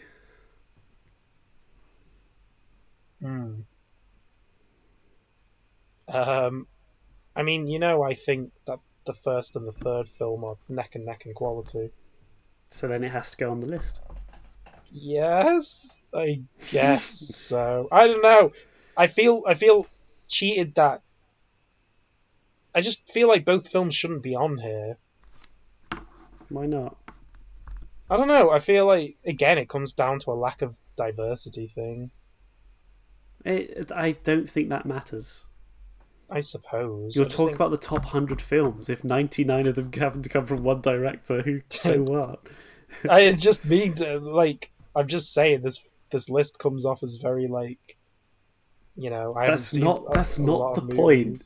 Last Crusade, yes or no? Just forget about the rest of the list. Last Crusade, yes or no? Yes, fine. Last Crusade's awesome. Yeah, I'd say so too.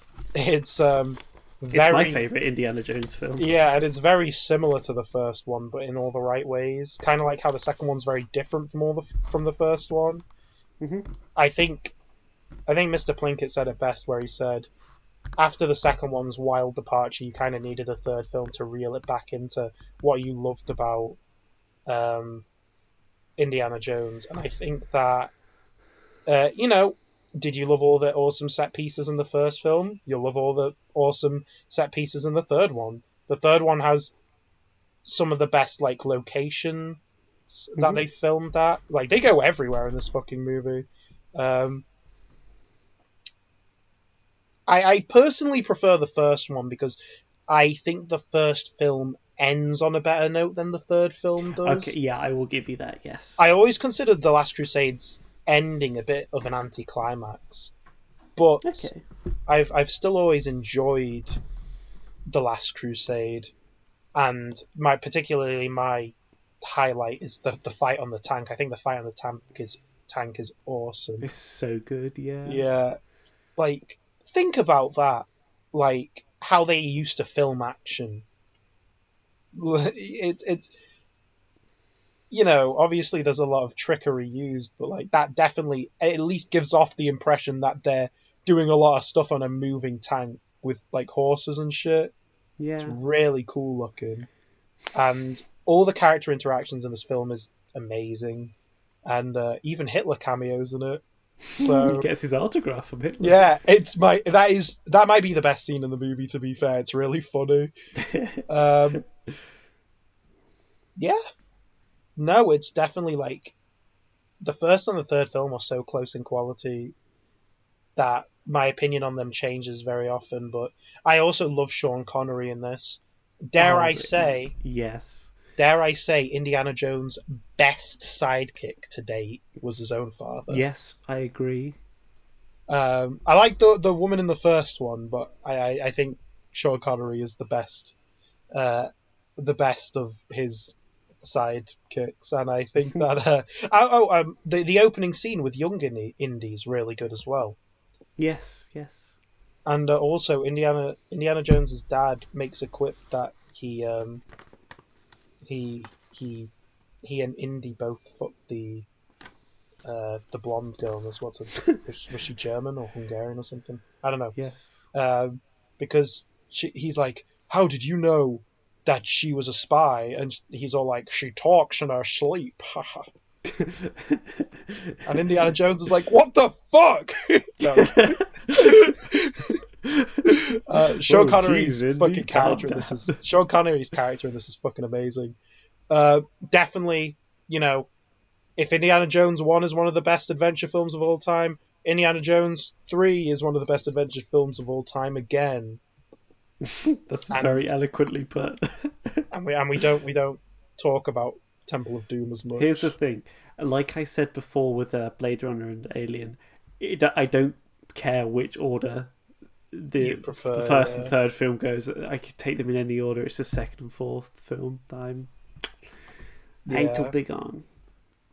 I mean, as I said, I think the advantage this film has over the first one is I liked a lot of the locations they shoot at, because this film goes all over the place. So, obviously there's some I probably wouldn't believe. I could be wrong about this, but I doubt they went to Germany at any point in this film. just to do like that Hitler scene. They could have done that anywhere, like just with a Someone's background. back garden. Yeah, exactly. But the amount of places they go in this film is crazy, and they even go to Jordan at the end. Whoa. You Yes. like Jordan, don't you? Yeah, I do. So there is that, and they Petra specifically they go to, which is where they shoot the final scene with the Holy Grail and all that. And you know the Holy Grail scene, one of the most iconic scenes Yes, like ever. yes. Like you have chosen wisely, fantastic scene. No, I love the Last Crusade. It's amazing, and it's a shame it's one of those films that at the time got mixed reviews, but it's more loved nowadays, thankfully.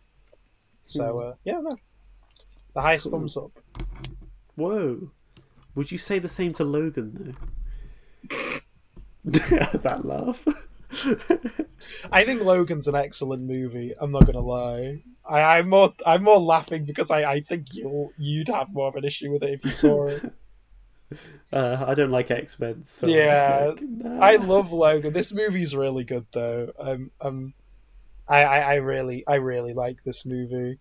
I think is it Ralph the movie maker said like it's really good, but it's clearly like a rip-off of a different film. I don't know what that film is, but as somebody who's never seen that film he's talking about, I love Logan. I think it's fantastic. I think it's look, even past the X-Men thing, it's just a really good story about a guy coming to like the end of his life and like him trying to do some good before he goes away. I think that's a powerful story.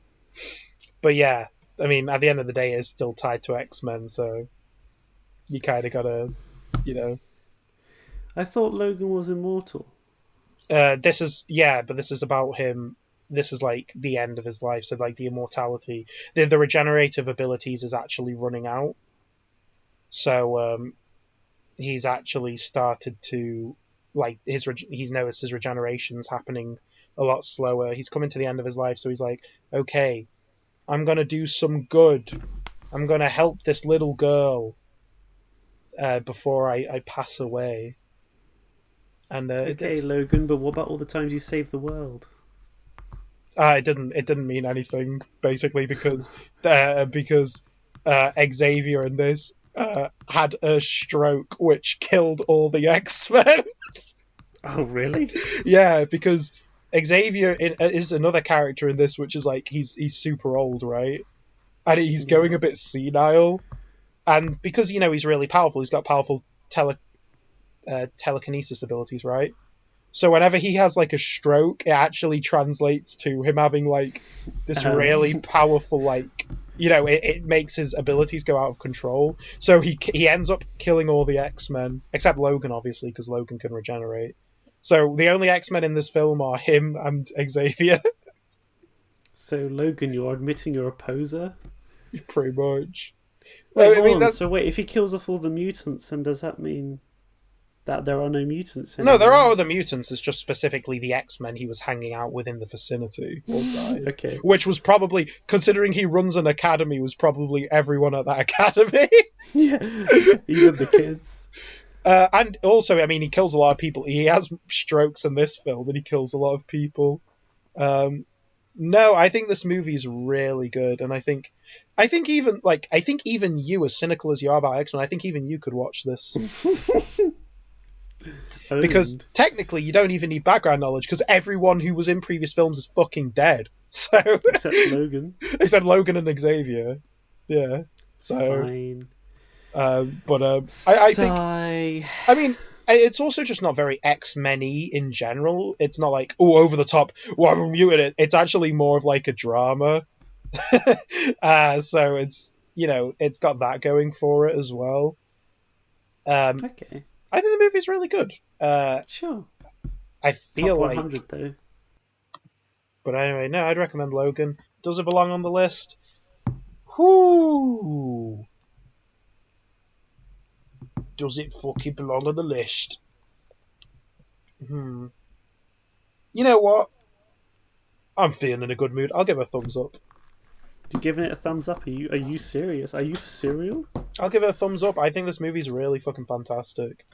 Okay. Guys, the only... I want you to go down into I'm giving you permission to go down into the comments and flame Hysteria, okay? I'm giving you permission. Well, I mean, I'm sure we have a few Logan fans. You didn't put Avengers Assemble on the list, but you put Logan. Yeah, because Logan's actually got a fucking good narrative. It's a film. Well, that's the difference, right? Because they're both superhero shit, but one's about, like... Logan's pretty much like the antithesis to all superhero shit. It's like, what if being a superhero was actually fucking sucked? And Avengers is all like, duh, duh, duh, duh. Bass boosted. Yeah, exactly. Like, Logan's like actually like, it's a drama about how shit life is, and that's why I like it. I think we're going to close out with a film that is both about superheroes and how shit life is. It's V for Vendetta. Oh. Go on. I'm gonna wind you up, and I'm gonna set you down. Go. What a... Is this the last film on the list? Yeah, it's the last film on the list, yeah. What a fucking anti-climax. No, obviously not. V for Vendetta. Fuck off. Why not V for Vendetta? Because it's just not a very good movie. Like, as I've read the comic, and I think the comic's pretty good, but I've never enjoyed the movie. I think the movies are like a really shit adaptation of it. I don't know, the movie definitely comes off more as, you know, the thing everyone takes the piss out of it for, like, yeah, us anonymous, huh? You know what I mean? Yeah. It comes off more like... V for Vendetta, the movie, definitely comes off more as unapologetic, like, yeah, fuck the system. Are you getting what I'm getting at? Yeah, I'm getting what you're getting at. And you have seen this film. We've talked about this. Yes, I have seen this film, yeah. And I imagine you, as well, definitely kind of got that impression from that film, where it was kind of just like, us gamers, huh? Sure. I mean, I saw this film before I knew what any of that was, so... Yeah, but that is kind of the impression I get from this movie, and it's... I don't know, I just don't think the comic book story for this kind of just works being adapted at all, because in comic books I can accept a lot of the silly shit in it. When you have to translate this to movie, it just kind of comes off as really, like, awkward. Right. Like, okay, so this guy's unironically wearing a Guy Fawkes mask and is going around killing people, alright. I don't know. I think a lot of stuff is lost from the comic. The comic definitely goes into more detail about certain characters, because there's, you know, you have the advantage of inner monologues and stuff like that. You can do that through film, though. Yeah, I mean, did this do that well? That's the thing. And no, not really. Nah, I'm sorry. I'm gonna have to say no. Okay, I'm also going to say no. But... What a fucking top 100 movies of all time. And V for Vendetta. Ends. That's how it ends. V for Vendetta. Yeah. That people debate if that's even a good or mediocre film, let alone... I thought top 100 was like films everyone just agreed was like, yeah, good. Yeah, I know, right? It is. I have heard that before. People arguing whether this film is, you know, between like good or mediocre. I was genuinely surprised when I saw this on here. I mean, did you order this in any way, or? I went so like first row down, second row down, third row down. You know. Fucking hell, V for Vendetta. Mm-hmm. I really hate how this list finishes. Yeah, only one Hitchcock film was on this list, by the way. Yeah. V for Vendetta. There is more films. There's more about the Wachowski sisters on this list than there is fucking Alfred Hitchcock. What a world we live in. Yeah, right? Holy shit. That is such a stupid way to end the list. V for Vendetta? No! This list was made pretty recently, too. Like 2017 was the most recent film on this list. Yeah, it wasn't made in like 2005 where V for Vendetta came out, so like you could excuse, or maybe they're caught in the moment. This was made way after V for Vendetta came out. Like, we've had years to be like, yeah, that film wasn't very good. I mean, at the end of the day, this is one person's opinion, I guess. We should have started the list with this. But then I would have started at the bottom. Yeah, true. Holy shit. What overall opinions on this list? Okay, well, shall we give our numbers? I think this might say it all. Yes to 47. Wow, we didn't even break half. No. No to 27.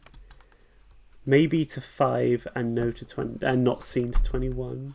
To be fair, we didn't see 21. Yeah, so maybe if maybe we could have yesed those 21. But that's the thing. Obviously we consider ourselves, I guess quite we like to think that we've seen a lot of films. Yeah, we have. And what's it saying when 21 of those films that are supposedly the greatest films of all time we have barely even heard of, let alone seen? Because bearing in mind, I've done this with quite a few people. You're actually the last person. Obviously, you're the last person, but I've done it with my family, some other friends and stuff. And some of the films that have come up, people have been like, "What? When did this? Who made this?" I mean, is this a fault with us, or is it a fault with the list that we haven't seen? I could argue it could go either way. It depends on the movie, because stuff like Good Will Hunting and Leon, I definitely should have seen before making this, because they're both famous. But some of the foreign films that I didn't see, I was kind of like, okay, you could argue maybe. But there was a lot of stuff I didn't see, and I mean, it's a really weird list, because for top 100, clearly this person went from picking films obviously, right, for the sake of just having it on, like Avengers or Guardians of the Galaxy, to picking pretty out there movies that me and you haven't heard of. Yeah. There was no consistency with it. No. I don't know about you, but I don't think this list wouldn't line with my opinions, that's for sure. Okay, so I think obviously the important thing to take away from this is that, obviously there are quite a few films on here that we haven't seen, but how many of the films on here that we haven't seen are you going to go out of your way to see now? Well, obviously all the ones you saw that you said was good is on my list, because I actually have an opinion on that.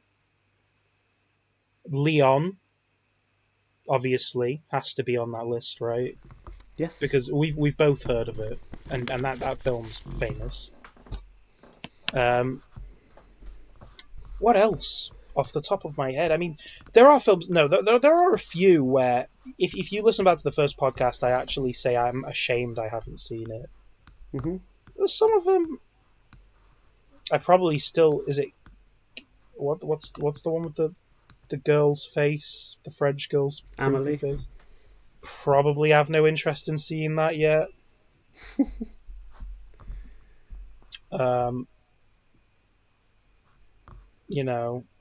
Stuff like there's definitely a lot of films on there where I've just got no interest in watching. I mean, did we talk about Interstellar? Yeah. I still have no interest in that, really. Sure. But I don't know, I just think this list definitely comes off as very, I don't know if I want to say biased, but as we said, 5 of those films came from one director, 5 came from another. I feel like it wasn't assessing quality, and it was just assessing fame, if you get what I'm getting at. Yeah. Because, if you were going for quality, you'd pick a lot more films before the 1970s. If you're going purely quality. And they didn't do that, so there's clearly some kind of bias there. And you've definitely gone into, if fucking... I hate bringing up, BFI, but if you look at their top 100 list, it's a lot better a list than this. I can tell you that for sure. Because they know what they're talking about. Because they assess quality. They don't just go, oh, this is famous. I think that is quite a big problem with this list as well. A lot of the films on there weren't necessarily picked for their quality; they were picked for how well known they were, or how well the person who made this thought they would fit with modern day tropes. You saw a lot of action films on there because I guess technically they are timeless, stuff like that. Yeah. I mean, to be fair though, you do look at like the British Film Institute, and it's like so many of the films are there that are like definitely pre like 1970 black and white shit.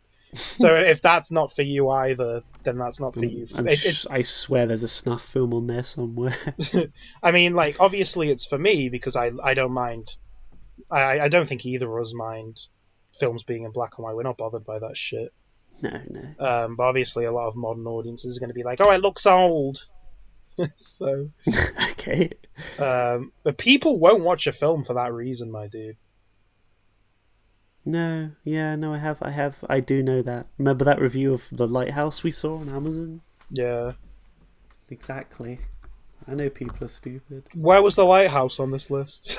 Yeah, exactly. Where was The Lighthouse on this list? Because that belongs over fucking V for Vendetta. I don't know. Look at a list. There's better top 100 lists. As I said, this was on fucking Reddit, so maybe that's the reason why. Why don't we do our top 100 list? No. I wouldn't feel educated enough in film to like give that yet, but I could definitely try. Same, absolutely. There's too many. There's too many. Deathbed. Yeah, there's too many iconic films that I haven't seen that I'd need to put on the list. That I need to at least see before I put on the list. This is your top 100 list. Forget what people's opinions are. This is your top 100 list. You can do whatever you want. No, sure, I get that. But as I said, there's just films personally I'd want to watch before I considered it. Okay, fair. It's like... Because nobody wants to be the guy where they're uneducated on a subject and then they make a list, because then you get a list like this.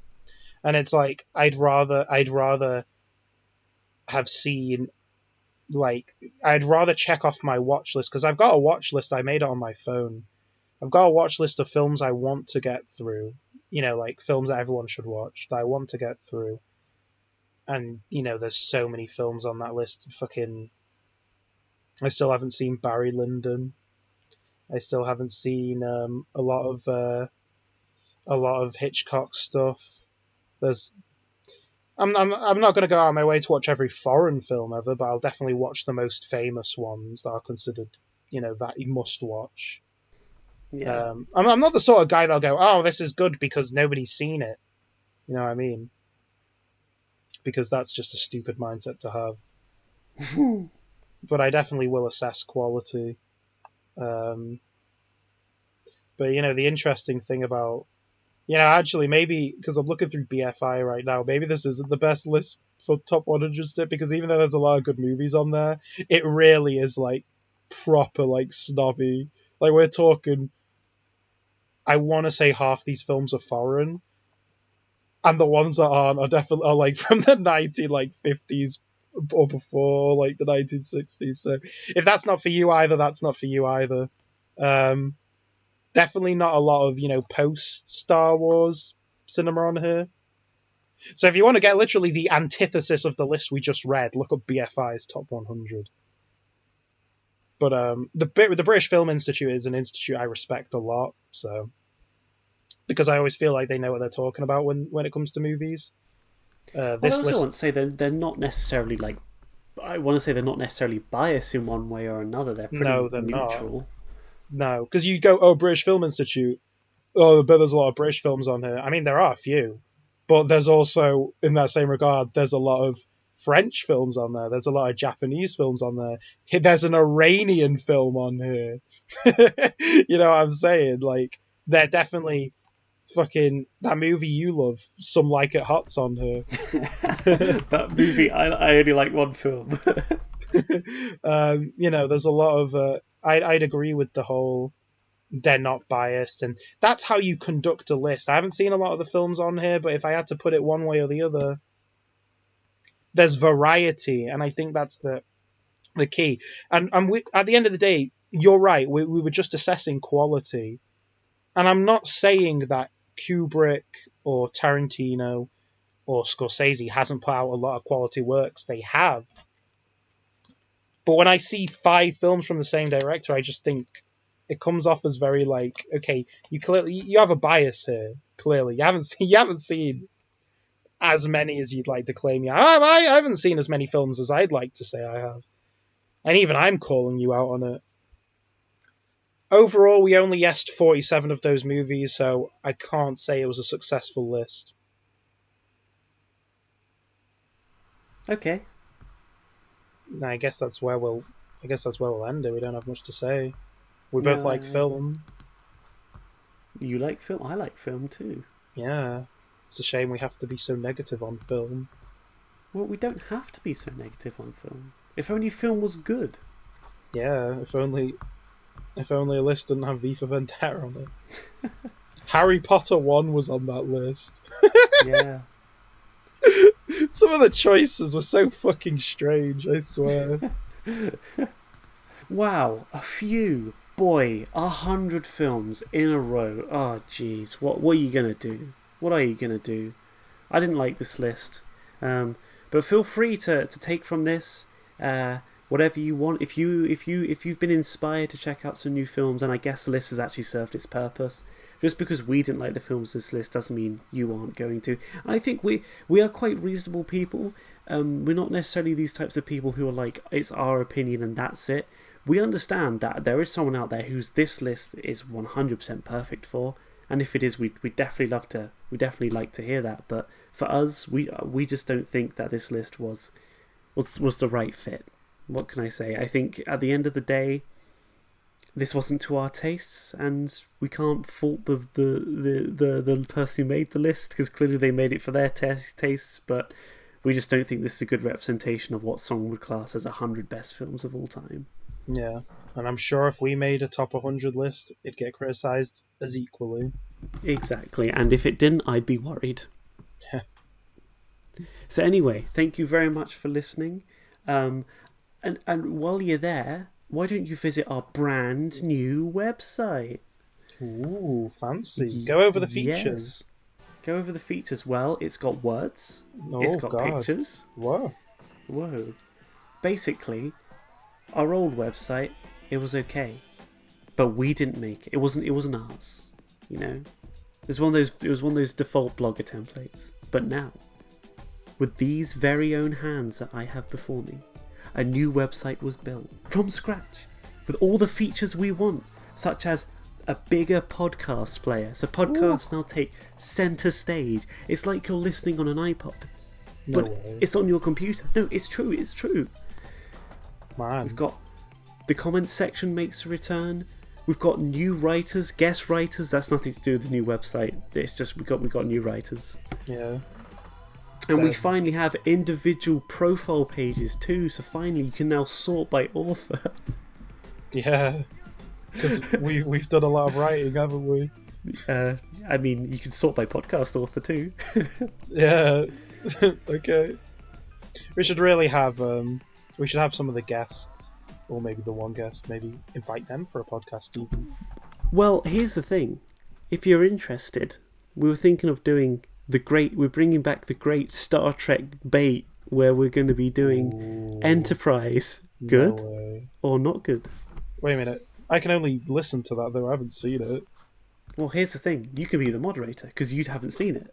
Yeah, I guess it's the only plays, argument thing. Yeah, exactly. So, obviously, I'm going to be against, and Greek Muller, who is the new writer on the site, he's going to be sounds for. Fucking amazing. And because we live together, whoever loses gets beaten up. Wow. This is... okay, who are you? It's like the person has to be tied up and just take it. Yeah. Oh, shit. Those are some high stakes. So, stay tuned for that. That sounds amazing. But at the moment, Greek Muller is writing a 2-part retrospective on Enterprise, both the story side and the production side, so going into a bit of behind the scenes stuff too. I've obviously I haven't read any of it yet because he's keeping it secret until he's written it all. But I have faith of the heart that it's going to be a pretty decent read. He said it's going to be long. He said it's going to be long, so look out for that soon. I'll read it. I'll read it. Here's the thing, I respect to the kid, but that's definitely going to be a controversial post. It is going to be a controversial post. I'm going to be the first comment on there. I'm going to boo it. I'm going to give it a thumbs down. I mean, you know what? I'm glad you've invited them to the website though. Exactly. And who knows? Because me and you probably won't be doing a lot of writing because we've got shit to do. Yes. Honestly, filming these podcasts, recording these podcasts weekly. Are we doing these weekly now? I think we do. I think we're doing them bi-weekly. Bi-weekly. Recording these podcasts bi-weekly in itself is kind of an issue because of both our schedules, and we record for like 3 to 4 hours at a time. So cut down. Yeah, so writing for us is probably going to be really hard. I've only ever written the one, and that's such a time-consuming process. So I think having writers on the channel dedicated to writing is a fantastic idea. No, exactly. It gives you some diversity. Yeah. And who knows, maybe if I feel passionate about something, maybe I'll write something for the thing, I guess. Sure. I mean, hey, that's the thing, is it's our website. We do whatever we want with it. Yeah, and we may even invite special guests to do podcasts with us. We've got such great stuff coming up on the thing. We talked about the Enterprise debate. We're going to be talking about The Sopranos. If you want to do one on Battlestar Galactica, I don't have to be part of that if you want, but you can do one. Yeah, you can take the day off that one. Then again, you're still watching that, so that probably won't be anytime soon. We're going to be talking about more video games. Sonic, you ever heard of him? Dude, we're going to be talking about some Sonic. I've heard of the blue blur. Yeah, I get the picture. He runs fast. We're gonna be talking about. Well, okay, so let's just run through the official list that we have on our Discord group. Okay, here's the official list as dictated by Lord Master Hysteria 103. We've got Sopranos retrospective, the top 10 Simpsons episodes. Yes, I'm super looking forward to that one. Now, this was originally going to be our very first post on the site, but we decided to do another rewatch of the show. So. Yeah. Then we've got the top 10 home movie episodes and why you need to watch it. That's going to be a great one. You've just written down here some kind of Channel Awesome related video. Yes, I want to do a Channel Awesome related video. I don't know what it is. Even if it was just 2 hours of us doing impressions of Nostalgia Critic, I don't care what it is.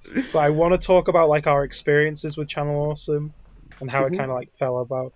I know that's kind of overplayed at this point, but I want to kind of talk about, because me and you have a bizarrely similar background with Channel Awesome, like almost too close.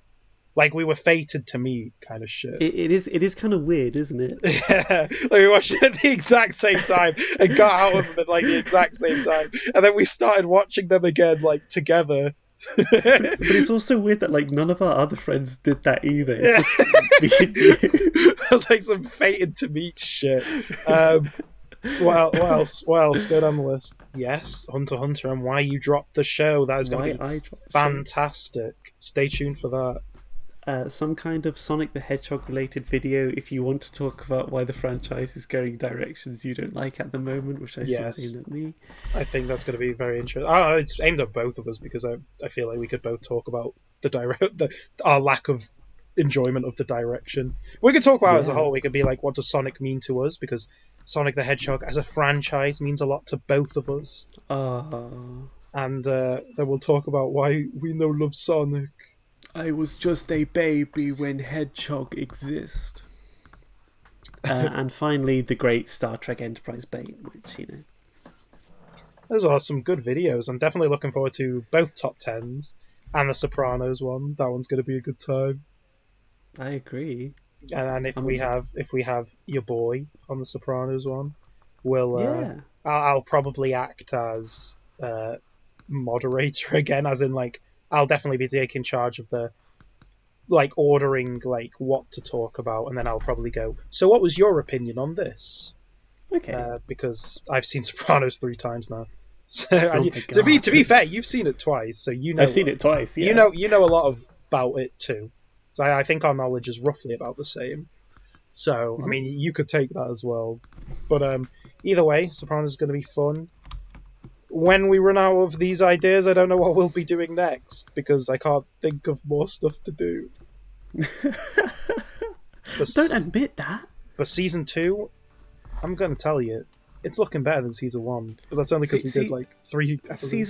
Season 1, piece of shit. 0 out of 10, forget it. Season 2, come on, 10 out of 10. Look, new website. Like, are you still using the old website? Because like, if you are, no, old website gone. Yeah. Because if you're still using it, I'm sorry. Click on it now. No, go on, click on it. See what happens. Oh, you kind of. Let's be honest. You're kind of a chump. I'm not gonna lie. Fucking everyone and their grandmother. That's kind of cringe. Even their grandmother's using it. She's more up to date than you. Is that not? Do you not find that a bit insulting?